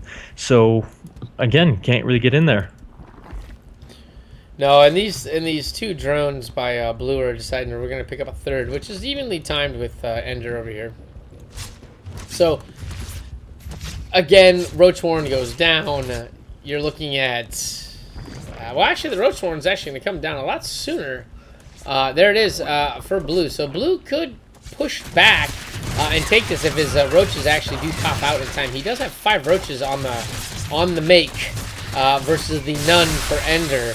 But oh my god, the Banelings are chasing down these workers. They want the delicious kill. They're trying for it. 2 of them are taken off. Oh, the last one. No! Oh, they get nothing, actually. No workers were killed in the making of this video. Well, I think a few did go down there. Yeah, 6 this entire game. So that was a good pickup for Ender. Any kind of small damage, if you can pick away at your opponent, is good damage. Now, Blue has the upgrade advantage in a couple of seconds here. He has the Roach lead, and honestly, Ender is going to be in a little bit of trouble here, but he does very smartly use these Zerglings, turn them into Banelings in the main base. Going to go after these really weakened pro drones, so this is going to be good if these guys connect. Yeah, I mean, that's a lot. Oh, he now is spotted. The Banelings come out. They're going to have to roll in and basically detonate on a bunch of roaches, which does nothing because all they do is tickle roaches due to the fact that roaches are armored, and Banelings only do their bonus versus light-classed units. Yeah, pretty much everything tickles roaches. Yeah, except for tanks. And yeah, marauders. Tanks. I love this like follow the leader kind of thing he had there for a second with his roaches. But yeah, we do see the upgrades once again. He's got a little bit of a window before Ender does catch up here. It's 34 to 22 in favor of Ender, so maybe Blue senses that and he doesn't really want to risk going for some big attack when he could lose everything. And behind this, I mean, Ender has his third base up and running. The third base was canceled for Blue, so he's remaking that now.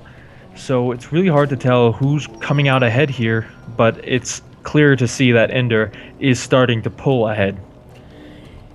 Agreed. I guess the thing is that even if you do look at the income tab, I mean, Ender clearly has more workers, more income, just more stuff. He doesn't have more bases, which he really should take a 4th right now. But at 57 workers, I mean, he's nearing the max that you want, period, in your army, which is in the mid-60s. So, I mean, Ender is getting to a critical mass point where if this thing doesn't move into, like, some sort of decisive battle, then Ender's going to snowball him. Yeah, right now it's 19 to 13 in favor of Ender, and that number just went up. It's double Blue's army count right now, and this is not looking good. I mean, Ender, if he takes good trades, he can just basically fight forever. You know, if he doesn't lose too many roaches, he's ahead. Yeah. I mean, like I said, all he needs to do is take his 4th, which he can't technically do because he keeps making other things like upgrades and units and those important stuffs. He probably doesn't want to, just so he doesn't overextend, but yeah, here we go. And Blue actually has the defender's advantage, is able to pick off lots of these roaches here. Not really decimating Ender, but definitely not putting him in a great position either. But this is smart. A huge swell of roaches just went into the main base of Blue, and all the drones have to be pulled here to get out of there. And now, I mean, Blue has to defend his forces because, split his forces because the third base is under siege as well. There's more roaches for Ender there as well. This attack in the main base will be cleaned up, but the third is still losing that fight. Well, no, it's not losing health. It's just losing everything else. Yeah, but 16 workers going down. Like, Ender's just kind of picking Blue apart slowly here. Even the reinforcements streaming across the map. Yeah. Like, this is going to be tough. Even with the defender's advantage, I mean, these reinforcements are so evenly timed that it's almost as if, like, a roach appears and another one is made. And Ender decides that he needs to go ahead and pause due to some kind of lag. Which I'm going to blame on Blizzard because that's the standard operating procedure for anything that goes wrong in StarCraft. Yeah, I know it's not me because I'm not lagging. Oh, you're lagging. You're the reason. You are lag. Yeah, I'm lag incarnate. Your face is lag. Okay. Nah, I got nothing there. I was thinking of a witty response, but nah, Ender is going to back off for now. Maybe affected by that lag just a smidge. But, wait. Wait, hang on. What? What? What did you do? Oh, okay. Sorry, this is a TVP. Were you not aware of that? No. Oh, okay. The +2 attack was stalled for Blue, and I totally forgot that you could do that with a Overseer. Do that, contaminate. Yeah. I was just so confused. I was like, am I on the upgrades tab again? No. What you are is you're on the Terran tab where we can pause making buildings. Okay. Yeah. We'll just go with my Terran noobness. I don't play Zerg that much. But yeah, here we go. Yeah, this is going to be a big engagement here. I mean, it's +2 versus +2 weapons, so it's going to be an even engagement. It's got to do with who gets the better concave. It looks like Ender's got the better concave here. He micros his units to get them all in there, and Blue's just kind of like, F this, I'm out, pulls the ripcord, and he's done. Yeah, so Ender is your first finalist. Let's check out how that other semifinal went. See if we got a ZVZ with him and Bly. See how things are going right now. I don't know. My game decides it doesn't want to do anything. Like, it just crashed. My game just potatoed. Potatoed again? Oh, but the thing is, this is the thing. The game has been crashing a lot more. So I'm not really sure what's causing the crash. I'm really hoping that Legacy of the Void doesn't have this problem. That would be nice. Because, BattleNet 3.0, let's do it. Actually, the game, there it is. Close the program. Gotta restart entirely. So, Ender taking that series convincingly 2-0 over Blue, which is very surprising because Blue is a very strong showing in this tournament. But I guess when you meet a new opponent, you're never really quite sure how they're going to perform against you, Yeah, so it does look like we have a couple of seconds here. Bly and Raze still going at it in their quarterfinal game, so we can hit Bly versus Astraea or Raze versus Astraea. All right, we can do that. I have no problem with that. I'm now logging back in. Yeah, we just gotta wait for Raze and Bly to quit going at it. Quit going at it? That sounds so dirty the way you say that. Yes, I know. I'm trying. Now, it's now my goal to every time I stream with you to get as many innuendos as I can get in. No, you know what? This is maximum innuendo time. What you need to do? Maximum innuendo time. That's what I said. No, you need to do as many as possible. That's what I said. Oh, they said to not get as many as possible. No. Why would I? No. I don't know. That's why I'm asking, man. I'm hearing things. Not enough hot dogs, apparently. Yeah, I wouldn't know. But I will be back for a second here. Someone's knocking on my door again, probably to yell at me. All right, no problem. Be right back. Have him yell at you. By the way, if you guys are curious, I'm DJ Spectre, the person who's co-casting with me. That is Passer. Unfortunately, his video, I was going to do a video call with him, but I'm having internet problems today where I've got very limited bandwidth that I can use, and I'm really hoping that gets fixed on Tuesday when I have a technician coming out here to replace all the external hardware outside my building, like the cables, junction box, splitters, whatever. I've been noticing that I've got a channel power issue where basically my I think it's the junction box, to be honest. It's just pumping too much power into my cable modem, and it's causing distortion. If you guys aren't familiar with that, yes, you can't have too much power for a digital device. It'll cause distortion because it's basically screaming in the ear of whatever it is, and the device receiving it can only talk with its 12-inch indoor voice. But yeah, we did watch the ZVZ. If this match moves on to TV takes Bly versus Riz. What is Andrea? Sorry, Astria. Astria looks like I don't know. Can't tell if they play Terran or not. Where's the logo? Doesn't show them. Over there from the United States, huzzah! For what it's worth, we have had an all United States final in the past, but it is very rare. There is the potential for an all United States semi here if Y loses to Rays, but we aren't sure of that right now. It looks like Blue and Ender close that out, so Ender being our first finalist for tonight, and that is going to be all kinds of fun. Ender being from the Philippines, so go Philippines. So I'm going to go ahead and actually tweet this out real quick and see what happens. If you guys aren't following it, DJ Spectre TV on Twitter, or if you guys are watching this on YouTube, it's twitch.tv/DJ Spectre. If you guys want to check me out on those two media. Don't quite have the Facebook page thing going on, haven't done that yet, but I really should. And I know y'all are kind of like, girl, why don't you have that done? Just, I haven't gotten around to it. There we go. How are you? Goody good. Did they finish up? Do you know? I do not know. I've been talking and doing what I do as a caster.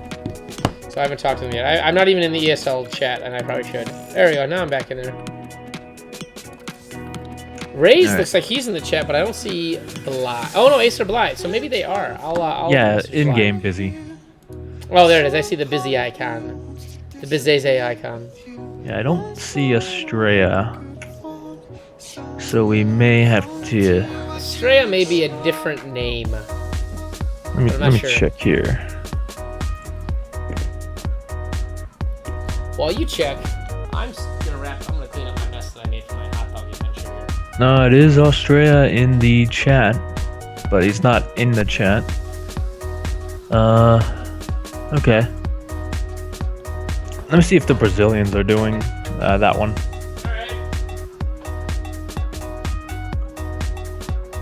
Yeah, sorry guys, we do need... we're just hunting everyone down right now, making sure everyone's there.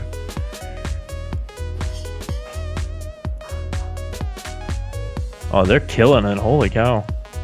Brazilians? Yeah, they're like 103 right now. Oh, well, they got a big following. I don't doubt it.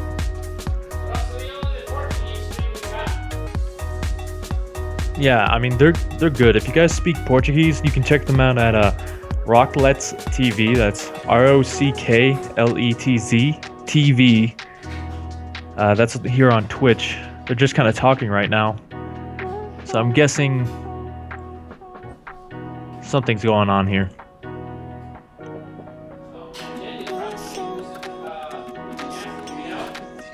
Yeah, they're with Bly.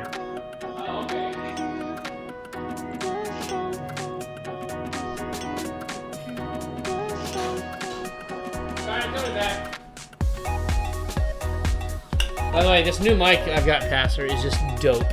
Dope. Yeah, it sounds really good.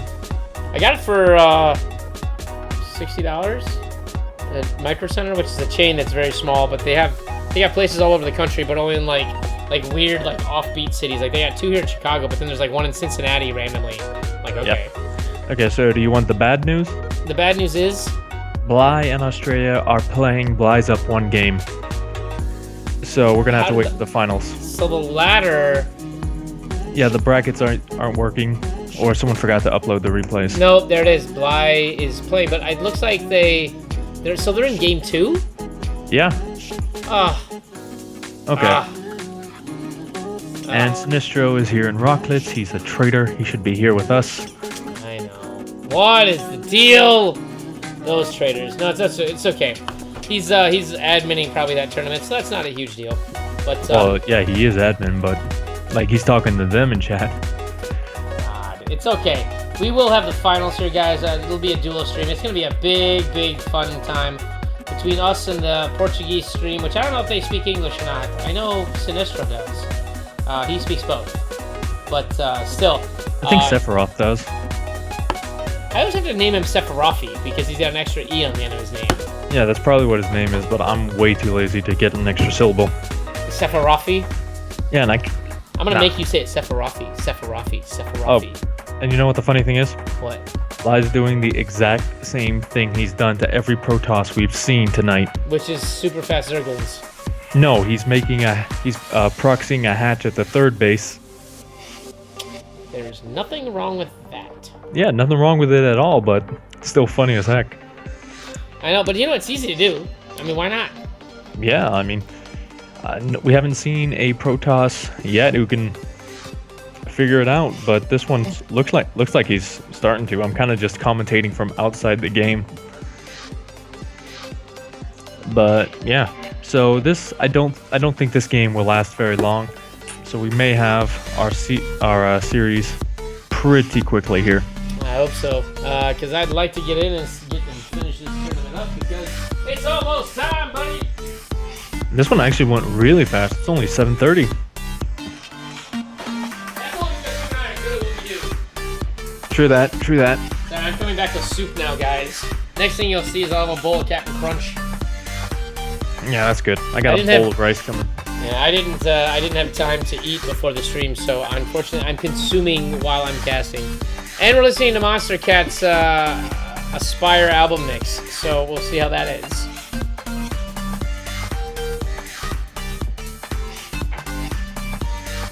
Hang on, I'm gonna see if I can pass for Portuguese here with a Google. You're gonna pass? You're gonna try to type something in Portuguese?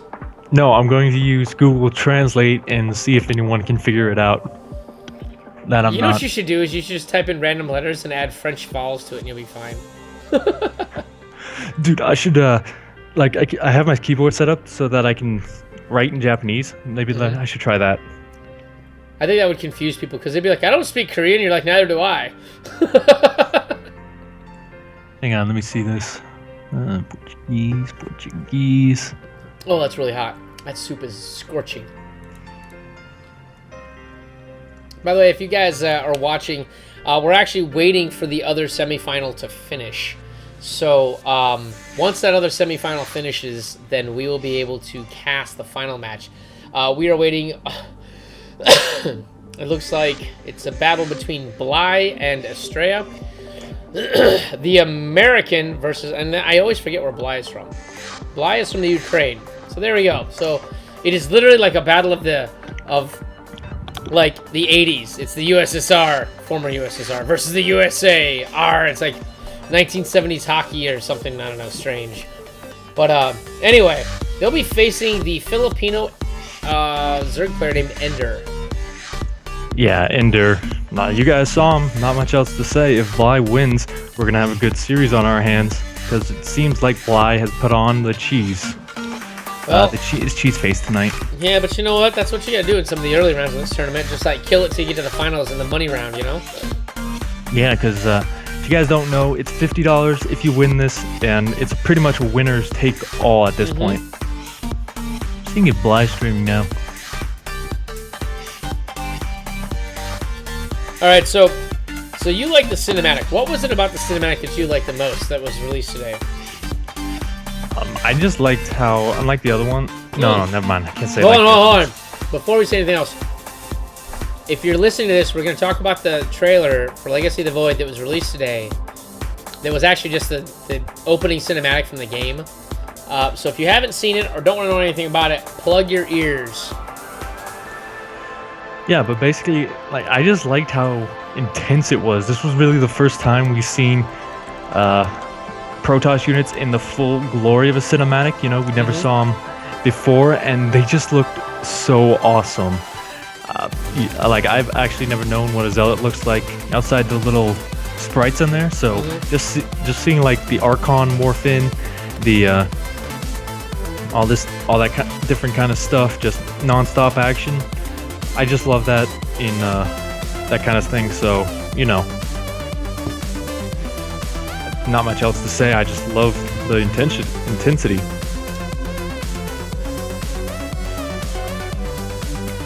Sorry, I'm responding to Ender. He's asking why we aren't casting Bly, and I'm like, they started without us.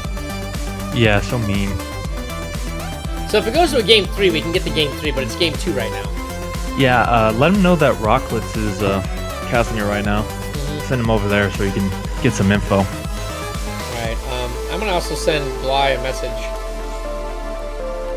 Okay, it looks like this game's almost over. A lot of zealots are dying in the main base of Bly. The forward hatch is dying. Warp Prism on the way. Big Sentry Immortal push coming up. Looks like there will be a third game.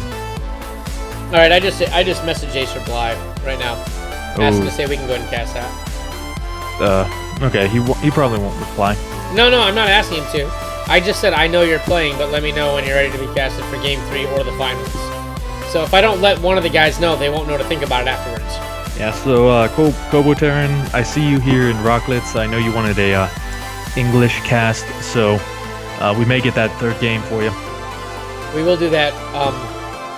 I did message Acer Bly. I would message. Where's the other guy? He's not in chat. He probably Raze? left. Yeah, he is. Australia? Oh, Estrella. Yeah, it's not Raze. They Sorry. That was the round before.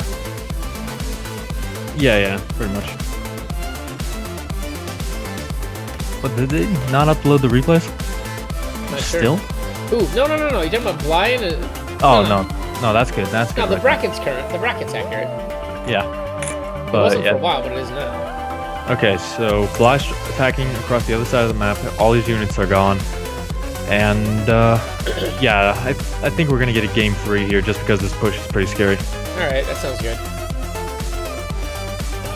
Like, we probably know by now. Just because, no, they're still in game, so I guess it's still going. Someone must have held on.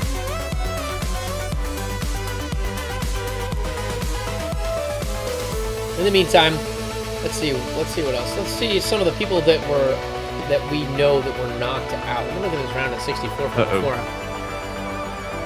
Okay, so Revolution actually was knocked out. He's our British superstar that usually makes it through to the end. He was knocked out in the round of 16. Okay, so you want some more bad news? What's that? They may have started. Nope, hold on, I gotta tell from someone. Because Bly says he's busy, and he GG'd out of that last game. I did send him a message. Well, I think he's like most players and made it so only friends can send him a message. I know that he has that in Legacy because messaged him 3 times trying to get him for Gauntlet, and no dice. No dice. So I'm yeah, I don't have access to the other guy. So if this, it's gonna be unfortunate if we can't get game 3 here. Yeah, I think they did start just because he's still busy and the game ended.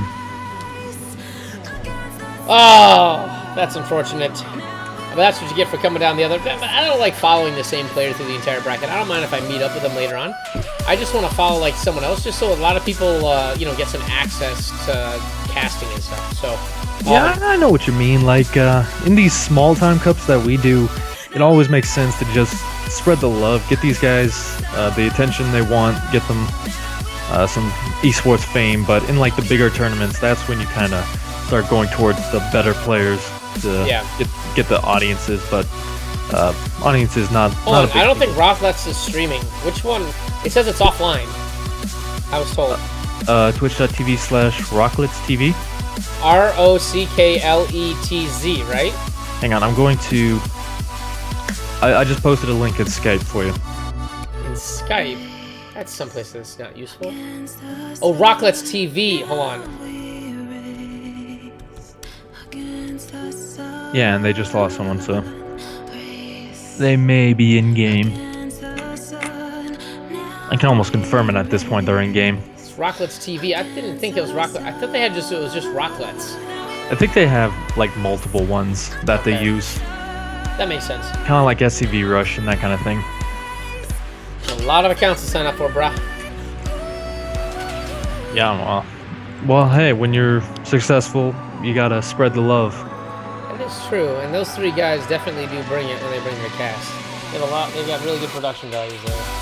Yeah, I mean, they even got a subscribe button, so they're the fancy ones in our group. No! Not making fun of those guys, just saying, hey, I want a subscribe button. Do you guys want to subscribe to me? Hint, hint. Yeah, something tells me it wouldn't work too well for us. Just because, like, yesterday I was speaking to myself all cast, and not too many people have been tuning into us recently, huh? I don't know why. Might just be everyone's back in school. You know, I mean, it is September. College starts again. High school starts again. I mean, the summer was like, I've got time to kill time of day sort of thing. Yeah. Did that go? I'm gonna check to see if my internet is gonna work at any time soon. All right, I'll be right.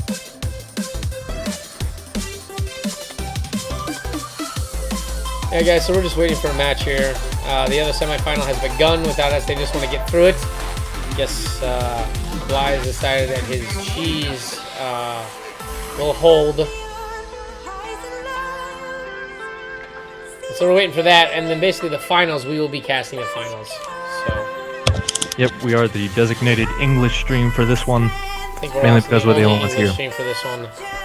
Yeah, we're the only English stream, so with the So we're designated. definitely the designated and exclusive and premiere and numero uno. Well, that'd probably be the Rocklet stream if we're numero uno. No, of English streams. Oh, okay. I was making a joke there, but okay. We are the no. Actually, numero uno isn't the same thing in Portuguese. Okay. Like it's similar, but I don't think it's spelled the same. However, if someone speaks Portuguese in the chat, please correct me. I'm half dumbass half the time. Half? Hey. You took some jabs at me, huh? I'm just returning what I got. I know, the difference is that you said half, and I'm like, well, that's still more than you. I'm less than half dumbass? No, that means that technically, that if I'm half a dumbass, you're less than half a dumbass. Meaning that you're, no, you'd be more than half. Well, it's in reverse. So the thing is, if I'm half something and it's a negative thing, if you're more of it, that means it's worse off. So the lower my number gets, it's too the worse late yours for get. math, man. I don't know. I'm wide awake. What about you? No, I was up early to watch WCS, so and do homework and all that stuff. So Leon Schenkel, thank you for the follow. Oh, I'm sorry, I didn't have I thought I had that thing up. Sorry, I had the Twitch alert box. I thought up. I'm sorry. But thank you guys. Thank you for the follow, Leon. You are awesome, and you've joined DJ's crew like a boss. But we are waiting for the final. I know it's boring. I'm sorry. I don't know when this final is going to end. Root either, Bly or Estrella to just simply win. Just tell them win, and someone just hits the big red button, and the other guy, logs out, and that's it. yeah, so, here's something we can talk about. I found a lot of hidden Skype things today. You found hidden Skype things today. Like hidden Skype emoticons. I think you saw one. Yeah, I did. You were mooning me. First of all, how did you find them? You just slap your hands on the keyboard until something pops out in the chat, or what? No, I put, I was just doing, random stuff, so I, put the brackets in, and, chat with my brother, and just started typing random things. All of a sudden, I found some pretty fun ones. So I take it the mooning one was the one that was safe for work? It depends on what safe for work kind of means, because I found one other that I can't really show on screen, so I can't, You can send it to me. Okay.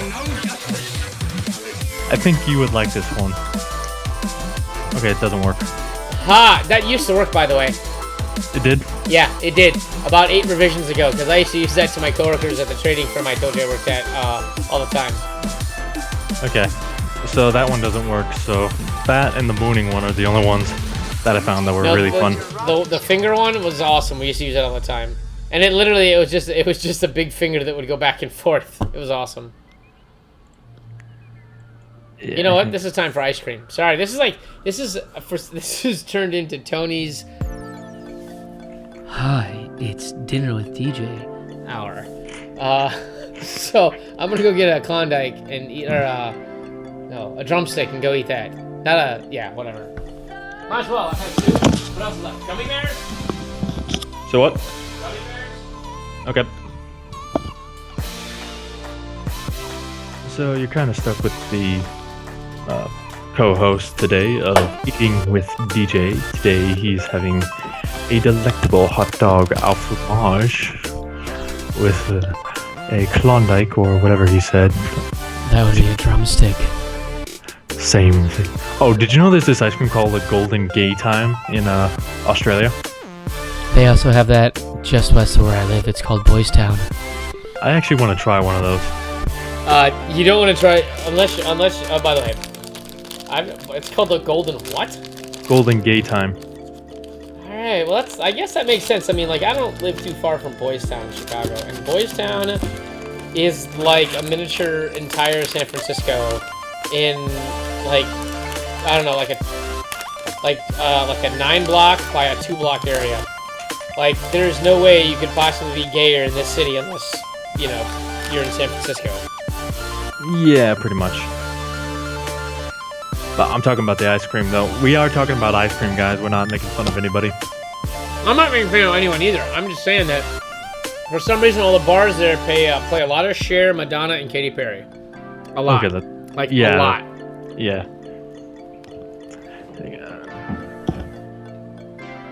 It's hard to tell because I'm kind of watching out of the corner of my eye, my little rice cooker.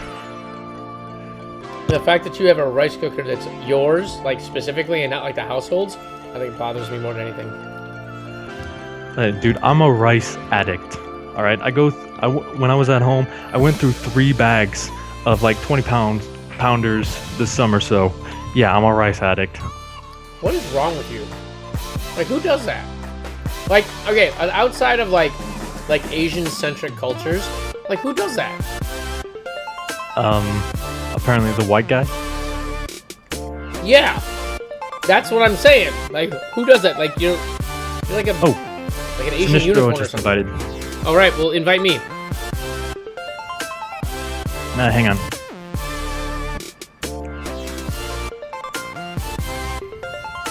Hang on, let me get We some. might have a game, guys. We might actually be able to finish casting.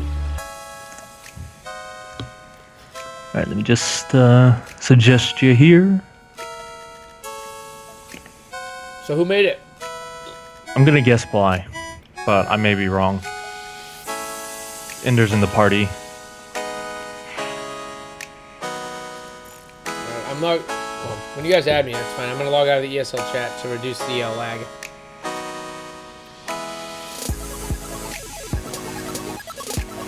Yeah, I should probably close some of these streams out as well. Yeah, Sinistro says he's gonna invite you to the lobby. All right. Just because you do have that problem sometimes. Tell him to make it with Game Heart. Yeah, he knows. Sorry, I always gotta remind everyone. Let me just pop out your chat, close your stream.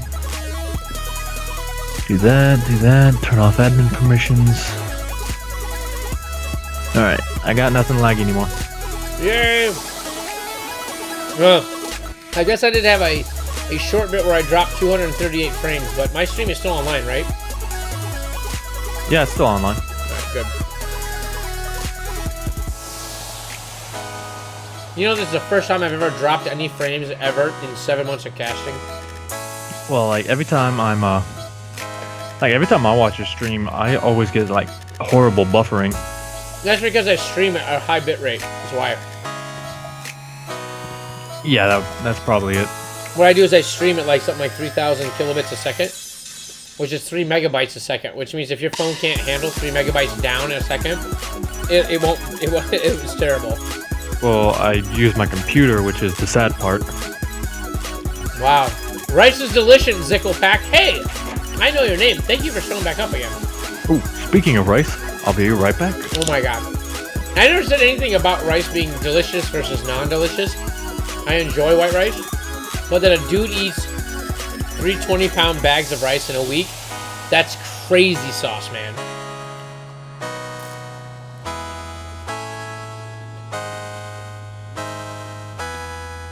That's 60 pounds of rice in a week.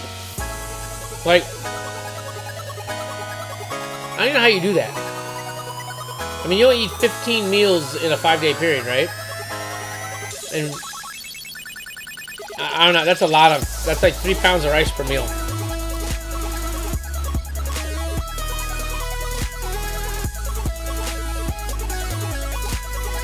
Sorry, I'm not eating rice. I'm eating a drumstick ice cream cone.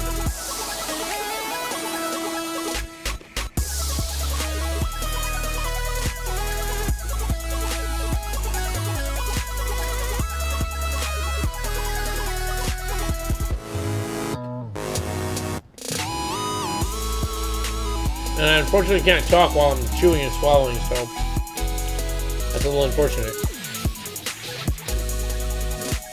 I mean, no one can really talk while they're swallowing. If they do, they would start choking. And by the way, my co-caster, Pastor, he's here somewhere. We cut the camera out because I've got technical issues with my internet at the neighborhood level. So they gotta go out and replace a bunch of equipment like in the junction box to get my upload speeds working again. But anyway, to prevent that, I cut his cam out.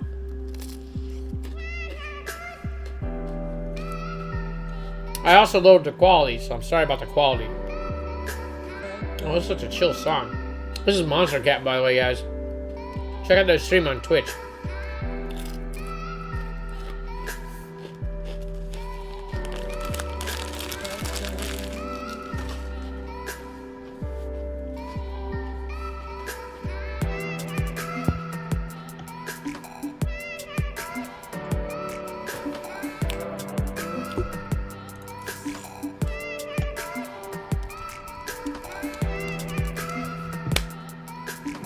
There's also gnats in here somehow. I don't know how they got in. Probably through the stream.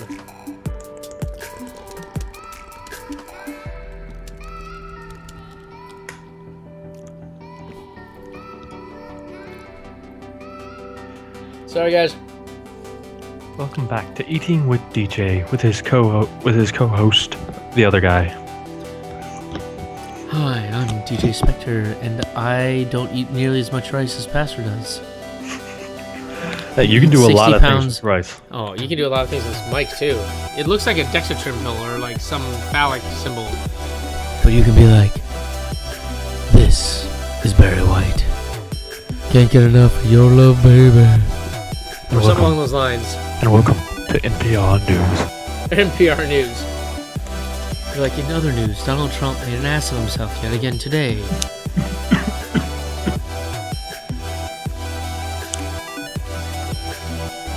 Yeah, looks like actually Estrella is the laggard here. He's waiting on Blyer Estrella. I'm not sure which one that is, but anyway, the admin's got to be involved in this somehow. So we're waiting on the admin to get the lobby set up, and then we will be moving. But it looks like there's some delay getting the finalists actually together. Yeah, Australia is in the party, so like we're good. We're just gonna get you when the lobby gets set up, and we should be good to go with this best of 5 finals. Oh yeah. So they're doing vetoes, I assume, right now, right? Oh, we just got the Rocklets guys in here, so we're gonna do those right now. Aight. So does Little Bell stand a chance at BlizzCon? I don't know. Like, I mean, I think he got lucky kind of early in the tournament, but I mean, he's got a shot if he just keeps his, pardon my French, keeps his shit together. No pun intended, because he is French. But I think the bigger issue is not so much him. It's the idea that, like, in another, 2 months, is he going to be in the same state of mind? Because that's the problem with, it's like StarCraft tournaments like this. Like, while you're playing the game, you're never playing it in a consistent tournament. Like other sports, it's like, okay, this is the regular season, this is the tournament. Then everybody in the entire group waits X number of months to start the season again, right? Right. And you're like, okay, well then everyone's on the same, mental playing field, right? But when you win the WCS, one player wins the WCS and the rest of the scene is just sitting back like, okay, whatever, I'm going to do what I normally would do when I'm not in the finals of WCS, right? So they're already back, practicing again. Meanwhile, he's riding this high of, media and, whatever else and, getting his check and all that stuff. So it like the WCS finalists are weird because it's like they're never the ones that make the top 4 at BlizzCon. Well, like the big thing that I think will help him a lot is he's going to a Korean gaming house. I don't know which one. So if he did go to like maybe CK Roaster or somewhere like that, like that'd be amazing. But I think he's gonna go maybe not as far as I predicted, but I do think he's got a shot at least in the first round. But the thing is, the training house right now. Here's the thing: in traditional sports, you go ahead and you do your big full court press, basically just before the finals. You don't, like in this case, since the season is like each of the championships is like 4 months apart or whatever, 3 months apart. You don't go in and try to learn a new style of playing right before you got to play your biggest freaking tournament of your life. You don't do that. You do that at the start of the season. You learn the new mechanics or whatever, and then you go ahead and you do your blitz of practice basically right before it, you know? And then you taper coming into the tournament. Because, like, physically, it does wear a person out, and mentally it's no different. I mean, you get bludgeoned with the same build, strategies, everything over and over and over again. I know that video games are different than regular sports because you have to keep everything so fresh in your mind. And, like, it's got to be right there at the tip-top of your brain for you to remember it. But at the same time, you're going to suffer from burnout. And you don't want to burn out right before you go to BlizzCon, which is a massive tournament. It's the tournament for StarCraft, you know? I mean, yeah. I think it's a terrible idea. I think it's a terrible idea to suddenly go to a Korean training house right before BlizzCon. Like, wait till after BlizzCon, do what you've been doing till then. After BlizzCon, go to the training house. That way you can start fresh. Well, like, the thing about it is, the difference between, like, the regular tournaments he's been playing in is it's going to be all Koreans and him. So going to a Korean gaming house may actually get him in the kind of mindset towards the Korean gamers that are going to be attacking you, because he's going up against Maru, Life, maybe Flash. I don't think so, but... Yeah, but I mean, okay, even if you're in that Korean house, the thing is you're not prepared for the European style, and you think is because he's now out of that. Because that's the thing. I went to a running camp once, and I was like totally in tune with that. I came back to my regular team, and it just wasn't the same. Like I was ahead of everyone else, and I didn't have anyone pushing me. The problem is that he's going to run into a European style of play in the tournament that he's not trained for, and Europeans knock out a substantial number of Koreans at BlizzCon. BlizzCon is not a 100% Korean all the way through to the, you know, from the round of 128 all the way down, or from the group stage all the way to the finals. It's not like that. These guys get knocked out and steamrolled just as often as every other player. The difference is that the few players that are Korean that do make it are just better that particular season. And that's the thing, is I don't think that going to a Korean training house and changing the way you train and think and play is going to necessarily work. Yeah, it'll get him out of the early stages, but but that doesn't matter if he falters in the middle. The point is he wants to win, right? Yeah, exactly. I think that changing your mindset right before you go into a big tournament after you've been playing an entire year and an entire season a different way is a bad idea. You're switching gears and trying to learn something else and then going into the finals. It's like if I told you, all right, fine, you just went to this tournament and you played Terran, now you have to play Zerg for the finals. You'd be like, what? Like, it's just, it's bad. It's a bad idea. All right, you got the invite? I got the invite. Okay. All right, I'm dropping out of the ESL chat so I can minimize that.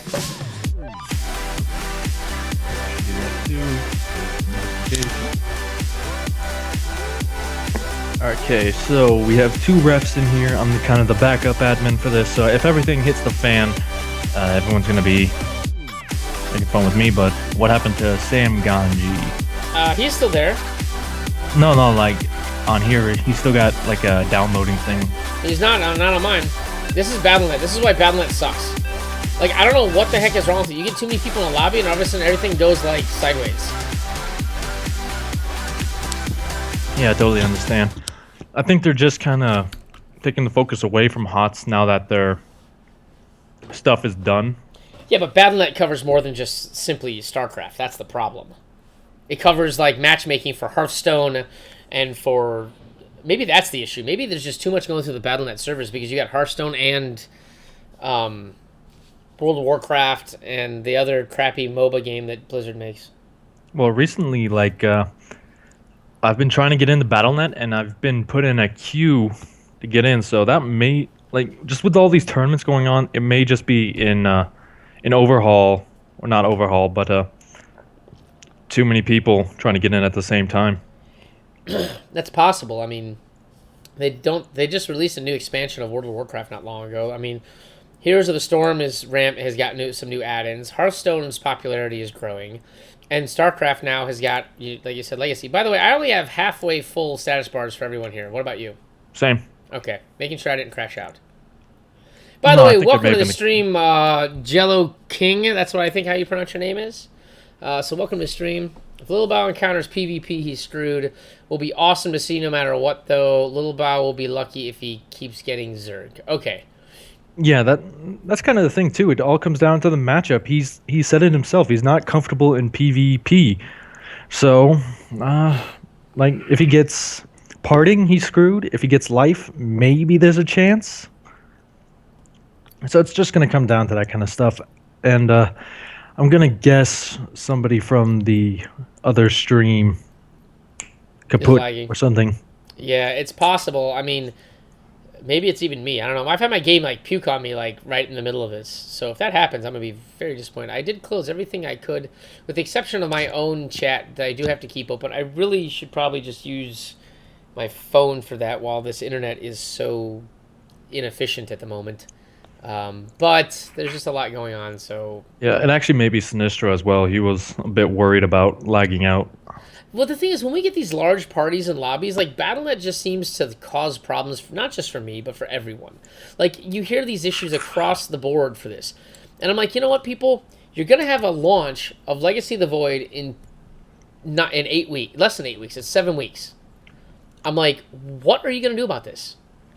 Like, how are you going to fix this? Because Legacy will have a spike in usership. Like, casual players that only play for the campaign are going to play for the campaign, but they still have to log into Battle.net to play the single player. So, and the achievement service is going to be going bonkers also for the same reason. It's a brand new game. Well, you see, there is actually a bug in Legacy of the Void right now where you play a game, and it's moving now, but you'd play a game and then get every achievement you've already earned once again. Oh, I haven't had that. Oh, it's terrible. You just sit there like, okay. No, so one of the Brazilian casters did blog off. Oh man. However, why is TSC Pro, not Team Ascension Pro? All right. Anyway, in the lower right hand corner, we've got our blue Protoss. It's Estrella. And in the other corner, he is representing Size Storm. It is Ender. Okay, so you're not 3 this time, so I'm on the wrong camera. I don't know. I'm okay. I'm in the upper corner, past the Zerg player. It's all good. It's all good. Do you see me? Are you on the same camera? I'm going back to my screen. I just use it for intros. Oh, okay. Sephiroth, I'm putting it up on my end. DJ, I'm hearing you on StarCraft. He's here, like he's hearing you in game. Oh shoot! I know it's causing. I know. Hold on, I can fix that. I know what the problem is. The problem is this. That's you had push to talk enabled. Yep. Well, because I had to do it. So what happens is that the push to talk, that volume setting, overrides any other setting I have for my microphone gain. So that was the problem. Is that every time I switch into StarCraft, it changed the microphone gain that I have. And I wanted it at a certain level so that it doesn't like clip and cause other weird sounds. Yeah, but back to the game. Ender's going for that hatch first here. He feels a little bit comfortable here. And on the other side of the map, it's gateway into a simulator. So standard games in this first one. So not much else to say. Yeah, I mean, there isn't anything, like I said, really going to happen here before 4 minutes. I mean, Protoss can't even get, like, its earliest rush, which is a 4-gate until 5 minutes and 45 seconds. Ooh, here's something. 3 hatch before pool. Oh, no. Really? Well, he doesn't. You can only do this against Protoss anyway, to be honest. This is the only way you can do this. Like, I mean, like a 4-gate or, like, a 2-gate robo would counter this easy. But he has to spot it, and he does. Wow. Yeah. That probe just knew exactly where to go. Well, he saw that there was no pool, and at this timing, it's either going to be because he's proxy hatching you, or because he's going for that 3 hatch before pool. So a couple of things he could do right here is throw down a photon forge, get that cannon rush up, cancel that base. But it doesn't look like he's going to do that. May just want to put on some aggression here while there are no Zerglings, and that's what he's going to do with one of these Zealots. Will he make another one? Well, he has another one.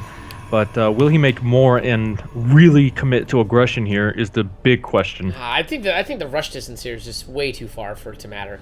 I mean, you've got this Zealot is been chucking and chucking seemingly forever, and it's barely halfway across the map. He's not going to get there before this pool. Oh, actually, I'm sorry. I was looking at the second Zealot, not the first one. I didn't see the first one actually made it. So the first one's actually going to be able to like just chip away at some workers. You know, oh the surround on the drones was actually really well done. But one worker does die, quite badly. It has a horrible death. Yeah, so at this point, these Zealots not going to be able to do too much just because the Zerglings are in, so they need to get some hold position micro, and they do in the mineral line. This probe kind of out of place there, really needed to get out. Yeah. But I like the follow-up here just because, you know, he delayed his tech a little bit. The queens are a bit delayed. A few other reasons, just because, you know, he wouldn't see this coming if this Overlord wasn't coming into the main base. Yeah, but the thing is that he really needs to go ahead and send these drones away from the Zealots. I mean, I don't know. He's holding onto the space just simply to try to, like, minimize mining time delay. But the point is that he pulled them all away several times, and he could have just sent them down to the Natural where there was no problem. Yeah, definitely. So that's a little bit of a decision there that cost him. But he's going to get out with the scouting Overlords, though. So he's not going to get supply block, which is actually huge. Because this is the point where you kind of sacrifice one Overlord to get that important scouting information. Yeah. And, I mean, at this point, Ender has a few options here. You can make a lot of Zerglings and go across the map. But that window is almost closed just because that wall off is almost complete. So, you know, it's kind of hard to tell what he's going to do here. But he does scout the proxy probe. So, I mean, Ender's just on top of things in terms of seeing. Yeah, and the Oracle is going to pop here in a second. And so the Vision got a scout of the starport, so he doesn't know if it's a Phoenix or a Void Ray or what, but he knows something air is coming his way. And if you notice, the Spore Crawlers are already in place at each base. Well, the third it's not because there's nothing really there to kill. But still, the Oracle is going to be like, oh, look, I'm going to get some units. It gets a drone. Yeah, so he's got to find something to do with this guy. He can't really... You can't really stay here. It's going to try and kill a queen, but when it has a buddy, not exactly going to work. It does get, what is that, 3 drones? It gets two drones, actually. Oh, it says 3 here, so well, no, 3 must have killed the Zergling. Oh, on the kill count for the unit. Okay. Yeah, I don't know. By the way, Akimbo, thank you for the follow. You've joined DJ's crew like a boss. Yay, hey, Akimbo. That sounded really bad, so...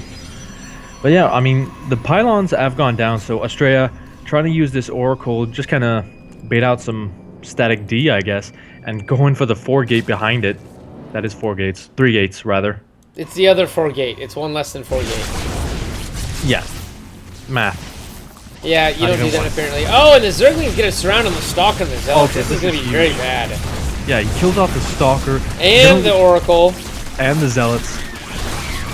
So, I mean... Oh, no, he actually doesn't get the Zealots here. So, this is gonna be not a hard hole, but, I mean, it's gonna come down to Estrella's micro as well as Ender's. If he doesn't lose a lot, he's gonna be just fine. These Zealots are pinned in, though. I mean, there's little he can do to defend against his only Zerglings. Yeah, so that did get cleaned up. Flying to the pylon, he scouts over there to see if there's something else. He then goes ahead and sends the entire army, I guess, slightly out of position because he didn't realize that, right into a wave of Zealots. But these will be cleaned up. The pylon will be taken down. And I know there's another pylon here on the high ground just behind it, but still, the push could have gone a little bit better, I think, for Estrella. Unless he was deliberately trying to not commit, and it looked like for a short bit, he wasn't even paying attention to his combat units. Nah, the thing is, if Ender decides to go for a Roach follow-up, which is a little bit standard, we already see kind of the makings of a Sentry Immortal push.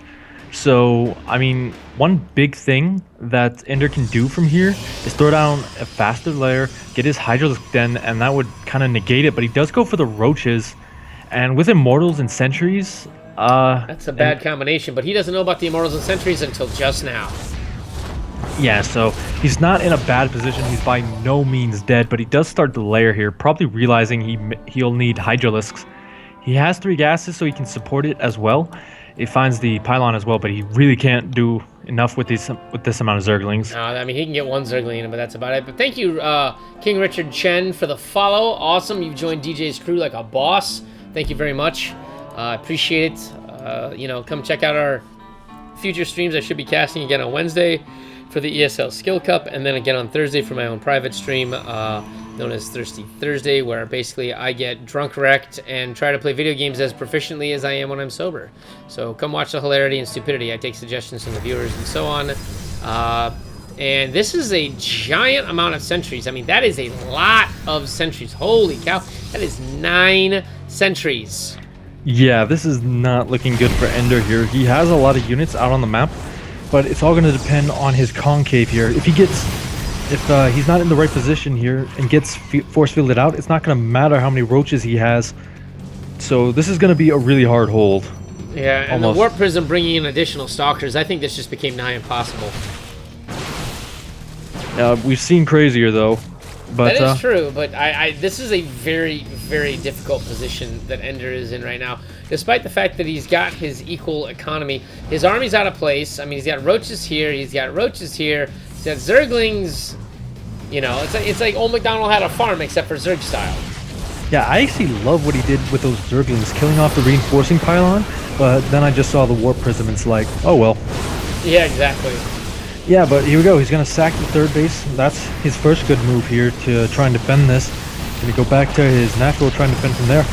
And I actually love this concave that he's setting up here. Once you try and get up into the main base, he's going to strike from both sides. Yeah, and so the thing is, he's got to time this right so he doesn't lose one half. So Ender doesn't lose one half his army.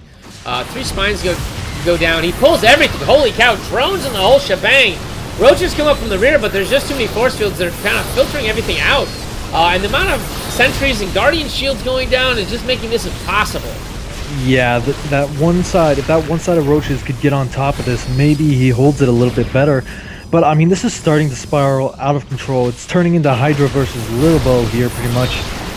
And I think he may actually tap out here in a second. He just hasn't done enough damage to these units to really warrant trying to win at this point. Yeah, and pulling the drones really hurt because, I mean, he lost his 3rd.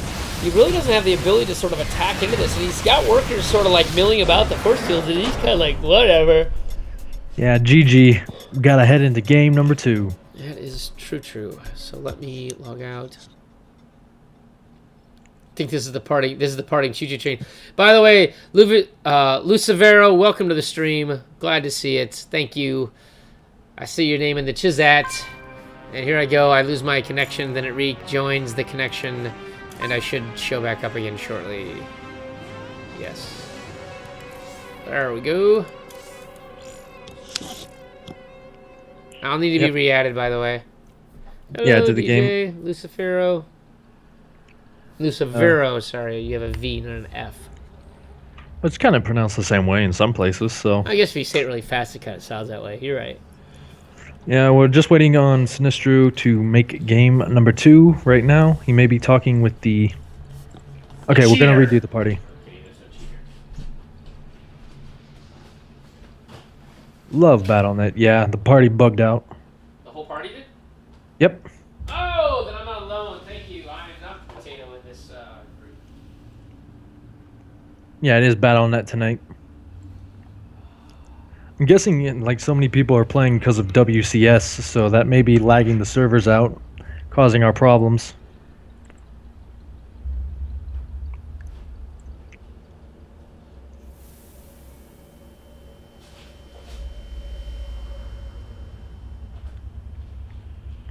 What I could use is a Coke. What I don't have is caffeine in this place. Oh, caffeine, the most deadly drug of all. Actually, to be honest, it is. It causes kidney problems, causes diabetes, causes all kinds of cray-cray. I'm just trying to stay awake. I'm like, because like, I was drinking earlier for the Bears game, and that was at noon. So you can imagine the state I'm in right now. Oh yeah, good game. We lost.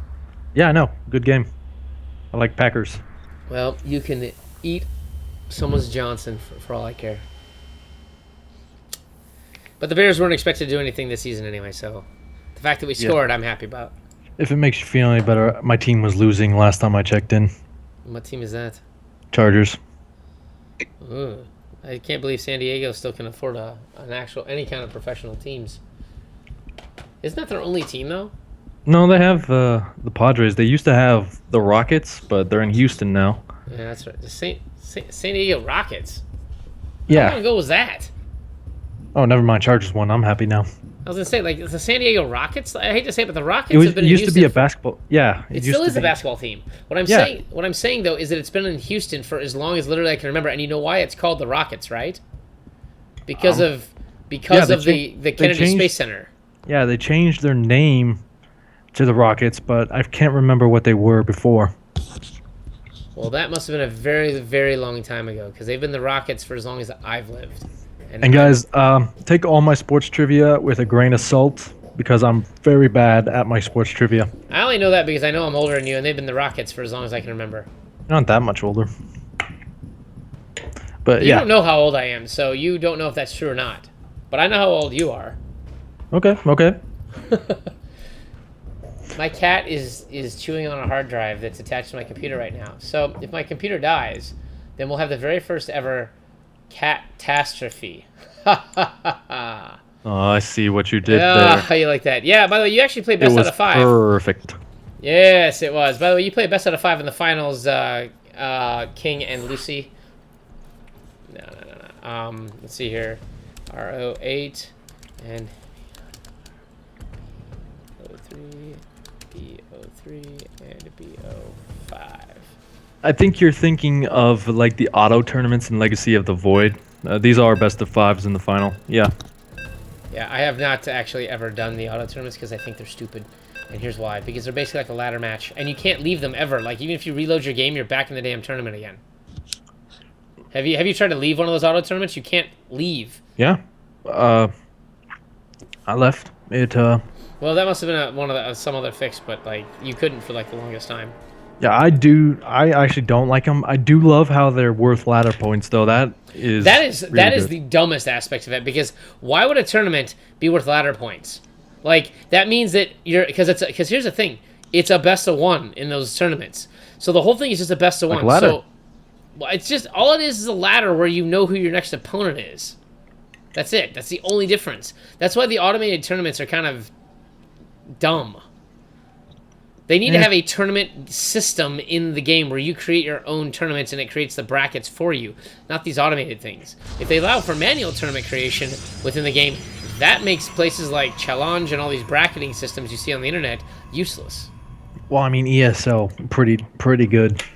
Agreed. So I know. All right, down in the lower right-hand corner, it's our blue Protoss. It's Estrella. And his opponent is representing Storm Gaming. It is Ender. Isn't Storm a computer company? That I don't know. They don't make hardware. Maybe they're a software company. Like I'm thinking of a couple different like custom PC builders is what I'm thinking of. Oh, you mean like similar to like an Alienware? Yeah, kind of like Storm. Yeah. I know what you're talking about. They got a team? Yeah, I know what you're talking about. I've seen their ads for it online. The picture they always have is like this red glowing computer. I think that's Origin. Okay, maybe it is, but I know what you're talking about. But you're right, Storm. You're right. I think they are one of these. Either that, or they make like the specialty components. Because there's another company that I think is similar that makes like LED lit fans and LED strips and like water cooling liquid and stuff like that. Okay, never. No, it might be. You might be right. I don't. No, I'm googling it right now, and according the website just says Storm Gaming, so I'm probably 100% wrong. No, keep looking. I think you're right. I'm pretty certain it sounds familiar because I've heard that. Aside from the well, there's CM, like there's CM Storm. They have a team, but Storm is a bit different. Okay. Well, whatever. We're not experts on everything that is everything, but We try to be, but we fail horribly. yeah, we try to be. But when I'm in pastor's presence, my intelligence is lowered. Hey. It's all right. The feeling's mutual. The difference is though that if your intelligence is lowered by mine, then that actually means you're getting a boost.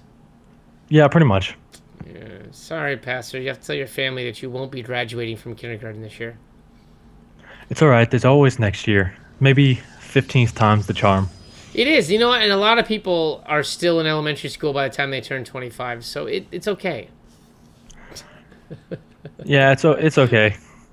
Who knows? Maybe one day they'll let you out of the crib. No, that's fine, because I don't mind sucking on my mother's teat, because, you know, it's nutritious, it's warm, and it's sterile. Moving on, I think. You went there, I just like to take it further. But yeah, we do see the queens, the pool's done, the hatchery done as well, starting to get saturated. We do have a Nexus on the other side of the map, so he's going for that fast expand build that helps him out. Ender sees one gas, he doesn't see the other one, and the Australia is putting a lot into this warp gate tech, so maybe a 4-gate, maybe blink. Well, I mean, if he does that, he's going to go ahead and he's going to need a Twilight Council to get the blink real quick, and I don't see a Twilight Council out of this. By the way, stupid question. Who won the last game? I completely forgot. Australia. Thank you. I wanted to make sure I had the right score down at the bottom of the screen, and that's a best of 5, not best of 3. Yeah, Battle.net is being a pain in the butt tonight, guys. I don't know what it is. It's not just affecting just me, which I thought it was. However, it's not. Like, if I go over here to my other screen and run a, speed test. Because, you know, the best thing to do in the middle of casting a tournament is to run a stress test on your network, right? Let's go do that. So please don't worry, Sinistro. It's him, not any of the casters. Okay. I mean, I'm getting... Just letting him know. I don't want him to leave. By the way, you know, observers, we only can hear.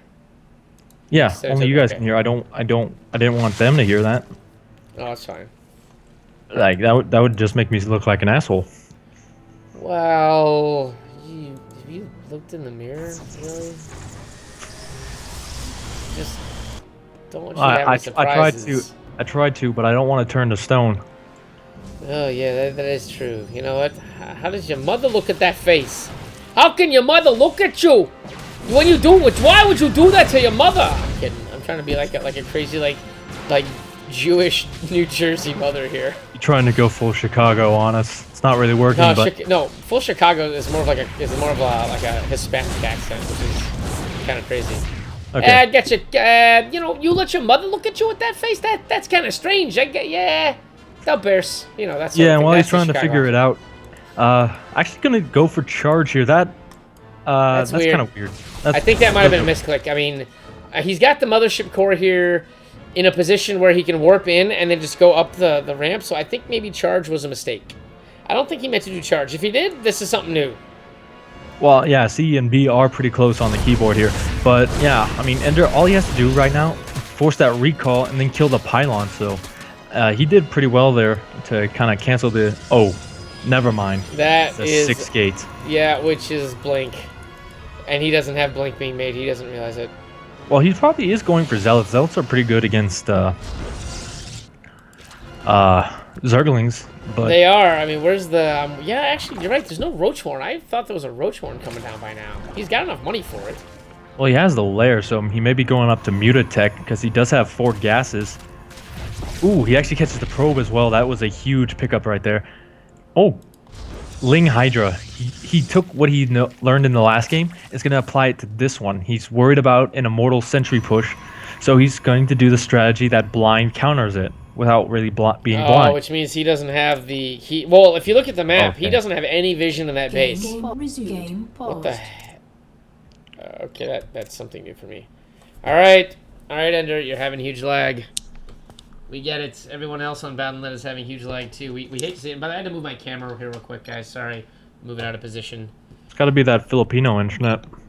By the way, you laugh, but Japan was being hit with like tropical storms and stuff, and the Philippines really aren't that far from Japan. Yeah, I know, but oh yeah, shoot, there's a battle here. I missed the battle. None here, boss. I got nothing.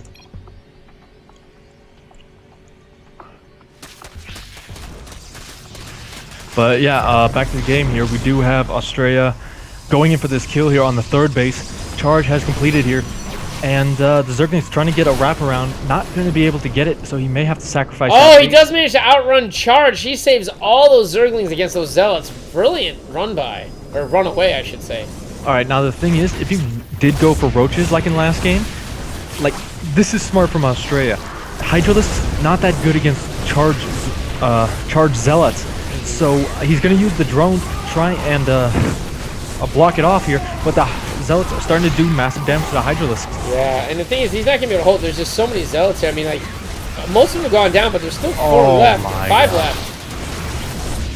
Oh, yeah. And that is it. Wow. Wow. So Estrella comes back and pulls off what looked like a fairly weird build, but he still manages to do it. Very clever of him. Well, he was banking on the fact that he thought that Ender was going to think he was going to go for the same build, I'm guessing, because Zealot Stalker, or that build you saw with Charge, counters Hydralisk Ling. Hello? Hello? Pastor, I can hear you. Can you hear me? Yeah, I can hear you. You just cut off, like, you just stopped talking all of a sudden. Oh, well, It's like it kind of does that, and then you disappeared. I'm like, what? Sorry, I may have choked on something. It's okay. We'll dial 911 for you once the match is over. The match is over. But no, I meant when the next one is, because, you know, we can't interrupt the match for someone dying. I mean, like, why would we do that? Okay, but basically, yeah, the Zealot with Charge helps out. Like, massively against Hydraling, and he was just not ready for the build.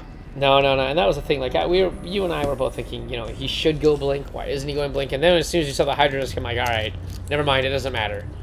That was strange though. Like, how did he know to get the Hydra done? That was literally 2 blind builds. He saw a Sentry. I'm thinking that's what it is. I mean, it was dumb luck for both persons' part, and it just happened to work out, I think, for Australia. What's Control Alt F do?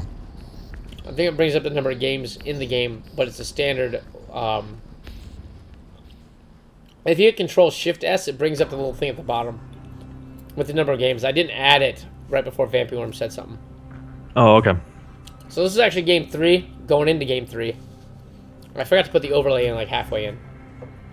Ooh, that's always bad. Well, I mean, the overlay is there, but it doesn't have the little indicator on the left that shows you what match this is. And because you and I were talking about whatever we were talking about that was not related to the game, and I forgot to put the nameplate at the top and then the production tab. Yeah. So go to the OP side of the force.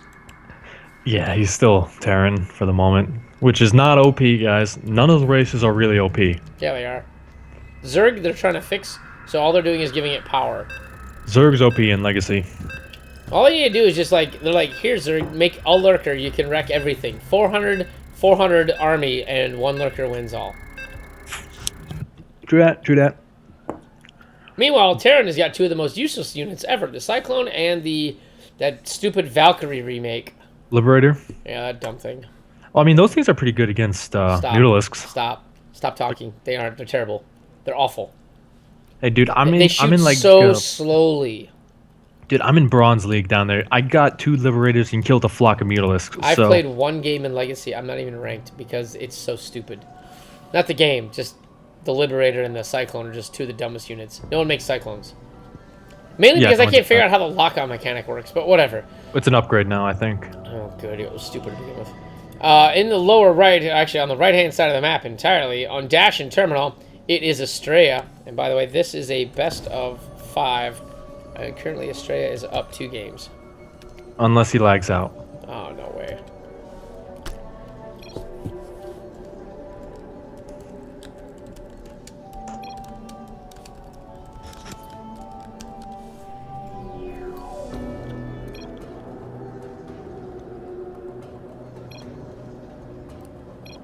Seriously. BNet, internet, yeah. I don't know, I'm telling you, and you guys, and I seriously think that I'm just at the high end of this, where I'm suffering from these same BattleNet problems that everyone is like, I don't have any problems with BattleNet. I'm like, I don't know. He was having internet problems with BattleNet before it was cool, pretty much. So what you're trying to say is that Australia's a trend center. No, you. Oh yeah, well of course we all knew that. Kidding. DJ, who do you want to win WCS Season 3? You know what? That's a really difficult question for me, and you want to know why? Because I don't care. I'll be honest. I don't keep up on the WCS. I don't keep up on the pro scene a whole lot. And the reason I don't is because it's irrelevant sort of to my little niche of the world. Yeah, I get you now. I want a Terran to win. I don't know. I don't even know who plays Terran anymore. All the people I rooted for in Wings of Liberty are gone or retired or quit or rage quit or turned into Idra. One of the two. My money's on Maru. I mean, I have a feeling a Korean's going to end up taken away because the Koreans There's win everything. 15 of them and one other guy. One other guy. The one other guy was Little Bo. We just saw him today. Yeah. Little Bo? Yeah. Little Bo. Yeah, I wish I had more time to watch that stuff, but you know how the grind goes. Yeah, having a real job, one of those things that has to pay the bills when streaming won't. But if you guys subscribe and donate, then I won't have to work anymore, and that would make my life actually a lot better. Because then I can get Comcast or RCN business class internet, which isn't affected by stupidity like the rest of the world. It still is. Not really.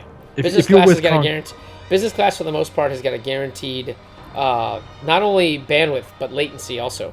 So it means I'm guaranteed a certain amount of latency from them to me, which is very helpful. You're not with Comcast, are you? Nope, I have RCN. Okay, so you're not one of the bigger ones, so they may actually follow up on that promise. Oh yeah, they do. That's how half of Chicago here has got RCN business class. That's how RCN has a market here. They're only in 6 markets: Boston, Philly, New York, Washington D.C., and Chicago. Well, now I got to pick one of those places to live. Either that or somewhere with Google Fiber. Which is Kansas City and Kansas City. No, they have a couple more, but I kind of want to go to Kansas City just for that. I don't want to go to Kansas City for that, but I'll go to Kansas City for a decent steak and then leave. Oh my gosh. Here's the thing. One thing, stay out of the Missouri side of Kansas City. Dude, I lived in Missouri for a year. I know. Yeah, stay out of East Kansas City. I had a roommate that was from there. Yeah, and she was like, yeah, we don't go there. Not even people from East Kansas City go to East Kansas City. Yes, it's pronounced Missouri, not Missouri anymore. Yeah. It's not Mizzou. Herp. No. Pretty much. I just got that one. Well, I thought you were talking about the team for a second there. Mizzou? Yeah, the college. Oh, okay. I was. You were talking about it. Yeah, okay. but I hate them too. So anyway, we're going to try this again. Anyway, it's Team Ascension's Estrella as the Red Protoss. And his opponent, if he doesn't have huge amounts of lag, it's going to be Ender. So we'll see how this goes. Oh yeah, here we go. Estrella's up 2. We've got the production tab and then these nameplates. Did they switch colors? They might have, but pink is still like putting lipstick on a pig. I should really stab Ender for having a pink Zerg. Oh, maybe it gives him confidence. But if you want, you can turn on team colors. I'm just gonna stab him. I like that idea better. But the pool goes down before the hatch. Which means absolutely nothing because, like I said, in 4 minutes, they'll be at the same thing. Unless Estrella decides to do a 2-gate. And then it'll be even Steven. But it doesn't look like Estrella's going to go ahead and whip out the proxy 2-gate because he's definitely not. He does not have a pylon spread somewhere else on the map. The probe goes over here. Gate V goes down, and the Overlord will soon have a scout of all of this nonsense. Yeah, so no cheese out of either player here, but... Oh, never mind. 10 pull. 10 pull. Well, he's got to do something to come back. That's a viable idea. I don't get how I can never see the 10 pull when it's a 10 pull. Because there's 10 drones and then a pool? I don't pay attention. I did call that the spawning pool did go down when it did. Yeah, the problem is, it's going to get spotted. Well, it will, but the Zerglings are going to pop. And, like, what can he do? He doesn't have any defensive structures here. He doesn't even have a gateway. The Zerglings will be at his base that has no wall with 1 Zealot and no Mothership Core or Cyber Core to follow up with. Yeah, so Estrella is going to need a lot of micro here. Yeah. The probe sees it, starts to run, and the wall is actually going to be finished, it looks like here. He's cutting probes just to get it out. Actually, you know what? The stall with the probe there and causing the Zerglings to come back actually held him up. So Ender's decision to kill off one kind of useless probe, I think it's going to hurt him here because now he's going to have, now Estrella's going to have money to go ahead and finish this wall long before he normally would have. And there's the, right there is the second gateway. So unfortunately his 10 pool is going to be neutered by his decision to kill a useless probe. Yeah. But he's not committing to this is the thing, so he's going to have that second hatch behind this.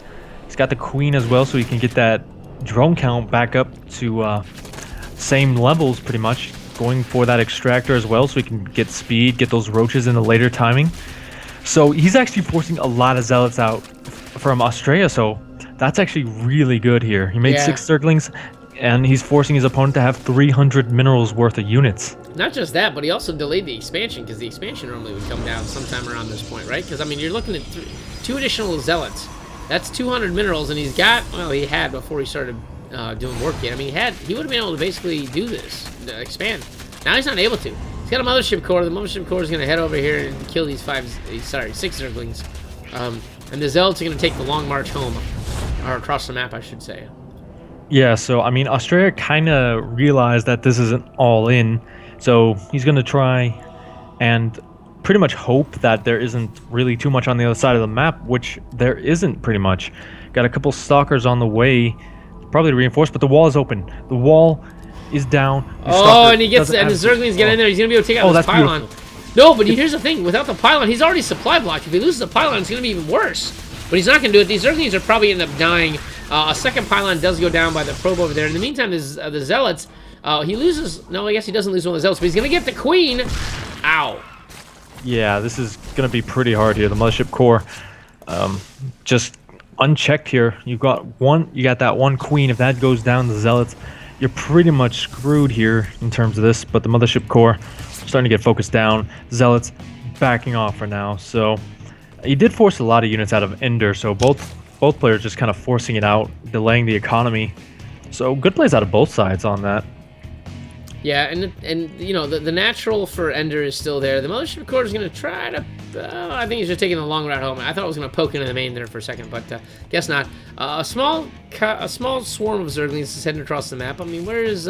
Speed will finish here momentarily. So basically, right as the Zerglings hit the base, they're going to sprout those little pretty wings and run right into this natural. And but these sentries here should be enough to deal with the problem. Yeah, he's definitely not going to get this Nexus unless the force fields aren't perfect, but he's going to go for the pylon instead. Trying to trap a couple, gets a few. But the thing about dashing terminal is you can actually go around the sentries here. Yeah. Oh, no, never mind. He just now blocks that off. He kind of realized that. But, I mean, Ender's going not all in, but he's going pretty aggressive with this. Yeah. He's making a lot of Zerglings. I mean, there's no tech. I mean, I hate to say... Oh, there's the production. There's no tech, no upgrades really on the way. So it's not really going to be to his advantage to keep this pressure up. I mean, either he can get in or he can't. And if he can't get in, he just needs to avoid it, just like there. Like, he poked in, saw the sentry, couldn't actually A-move in where he wanted, and he's like, nope, all right, done. Yeah, I think a Baneling Nest wouldn't be the worst decision here. Just get those back rocks or back pylons dead. Oh, he loses half of his Zerglings also, by the way. Yeah, that was with those force fields, he loses 9 Zerglings in there. Wow. And he's just committing to this Zergling pressure. Yeah, he doesn't quite get the pylon down. Oh, there's the pylon. Now, the pylon will go down. So he's going to get some Zerglings into the main to scout out, see if there's anything crazy, you know, Colossus tech or you know, maybe a switch to air. None of that is there. Photon overcharge goes down, but that's not the purpose for these Zerglings. The whole purpose is just to see what is here, and he gets a full scout of the main. Ooh, but all the sentries are out of position again, so he may get into base again. No, actually a good force field there. But he's got to keep all these sentries alive. These sentries are the next part of aggression. If he loses them, he's going to be in a bad spot. Yeah, and here he should have just gone for the workers. He's constantly trying to attack these force fields, but you can't attack force fields with Zerglings, and Ender decides to go ahead and just simply call it. And Estrella will take this series 3-0. And I forgot to go full screen on that particular match. Well, it was over before we knew it. Yeah, I just noticed that. Ugh. Sorry, guys. I'm so sorry. But look at this. Battle.net 2.0. It is funny, though, because everyone else is experiencing problems, and I'm having just a typical evening. So yeah, Estrella will go ahead and take it. He will claim the $50 prize tonight. So congratulations to him. And I'm DJ Spectre. You can find me on Twitter at DJ Spectre TV, or if you're watching this on YouTube, you can go ahead and find me at twitch.tv/DJ Spectre. If you're watching this on Twitch or Twitter or something else and you want to know where I'm at, I do have a YouTube channel, but you're going to have to search for DJ Spectre. It's going to come up with two guys' names. They're an actual musician named DJ Spectre and then me. So obviously, pick me.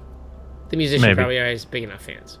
Otherwise, I cast this. I'll be casting again hopefully Wednesday at 8 p.m. Central Time. And then I have my stream Thursday at 8 p.m. on Thursdays every week, where I get drunk, I play StarCraft, I play other video games, and I try to see if I'm really truly a drunken master and just don't know it. Passer, what you got? You can find me over at twitch.tv/Passer2300. You can also find me on Twitter at PasserGaming2, and also on YouTube.com/GamerSteed. That's gamer with the horse, Steed. Awesome. And take a look if you want. I post good replays every now and again. I got a couple recently. If you want to check out the Idolfer one, please don't. Mainly because it's my worst stuff ever. But thanks for having me. Yeah, no problem. Anytime. We'll hope we can get the internet done correctly. And I do see Vampire Skyping me saying I was an idiot and didn't move back to my main screen. So I'm sorry, guys. I was actually very good about it the entire tournament, and of course the final match of the finals, I potato it, so I'm really sorry about that, guys. It's not a DJ stream if we miss a game. Hey, at least it was there. I didn't have it like blacked out. I am one of the few casters who keep the game screen up nearly the entire time, so at least you're not totally missing it. You just can't see it full screen. So I'm sorry. Vampy Worm slapped me in the face. You're probably doing it right now on Skype. Yep, he slapped me. So, but thank you. That's it. We're out for the night. Catch us later. Follow us if you like. Click the follow button down in the corner down there. Jimmy Clock, glad to see you again. Everyone else, White Tiger, thank you for joining. Everyone else, have a good night. This is DJ. This is Passer. And by the way, we are out.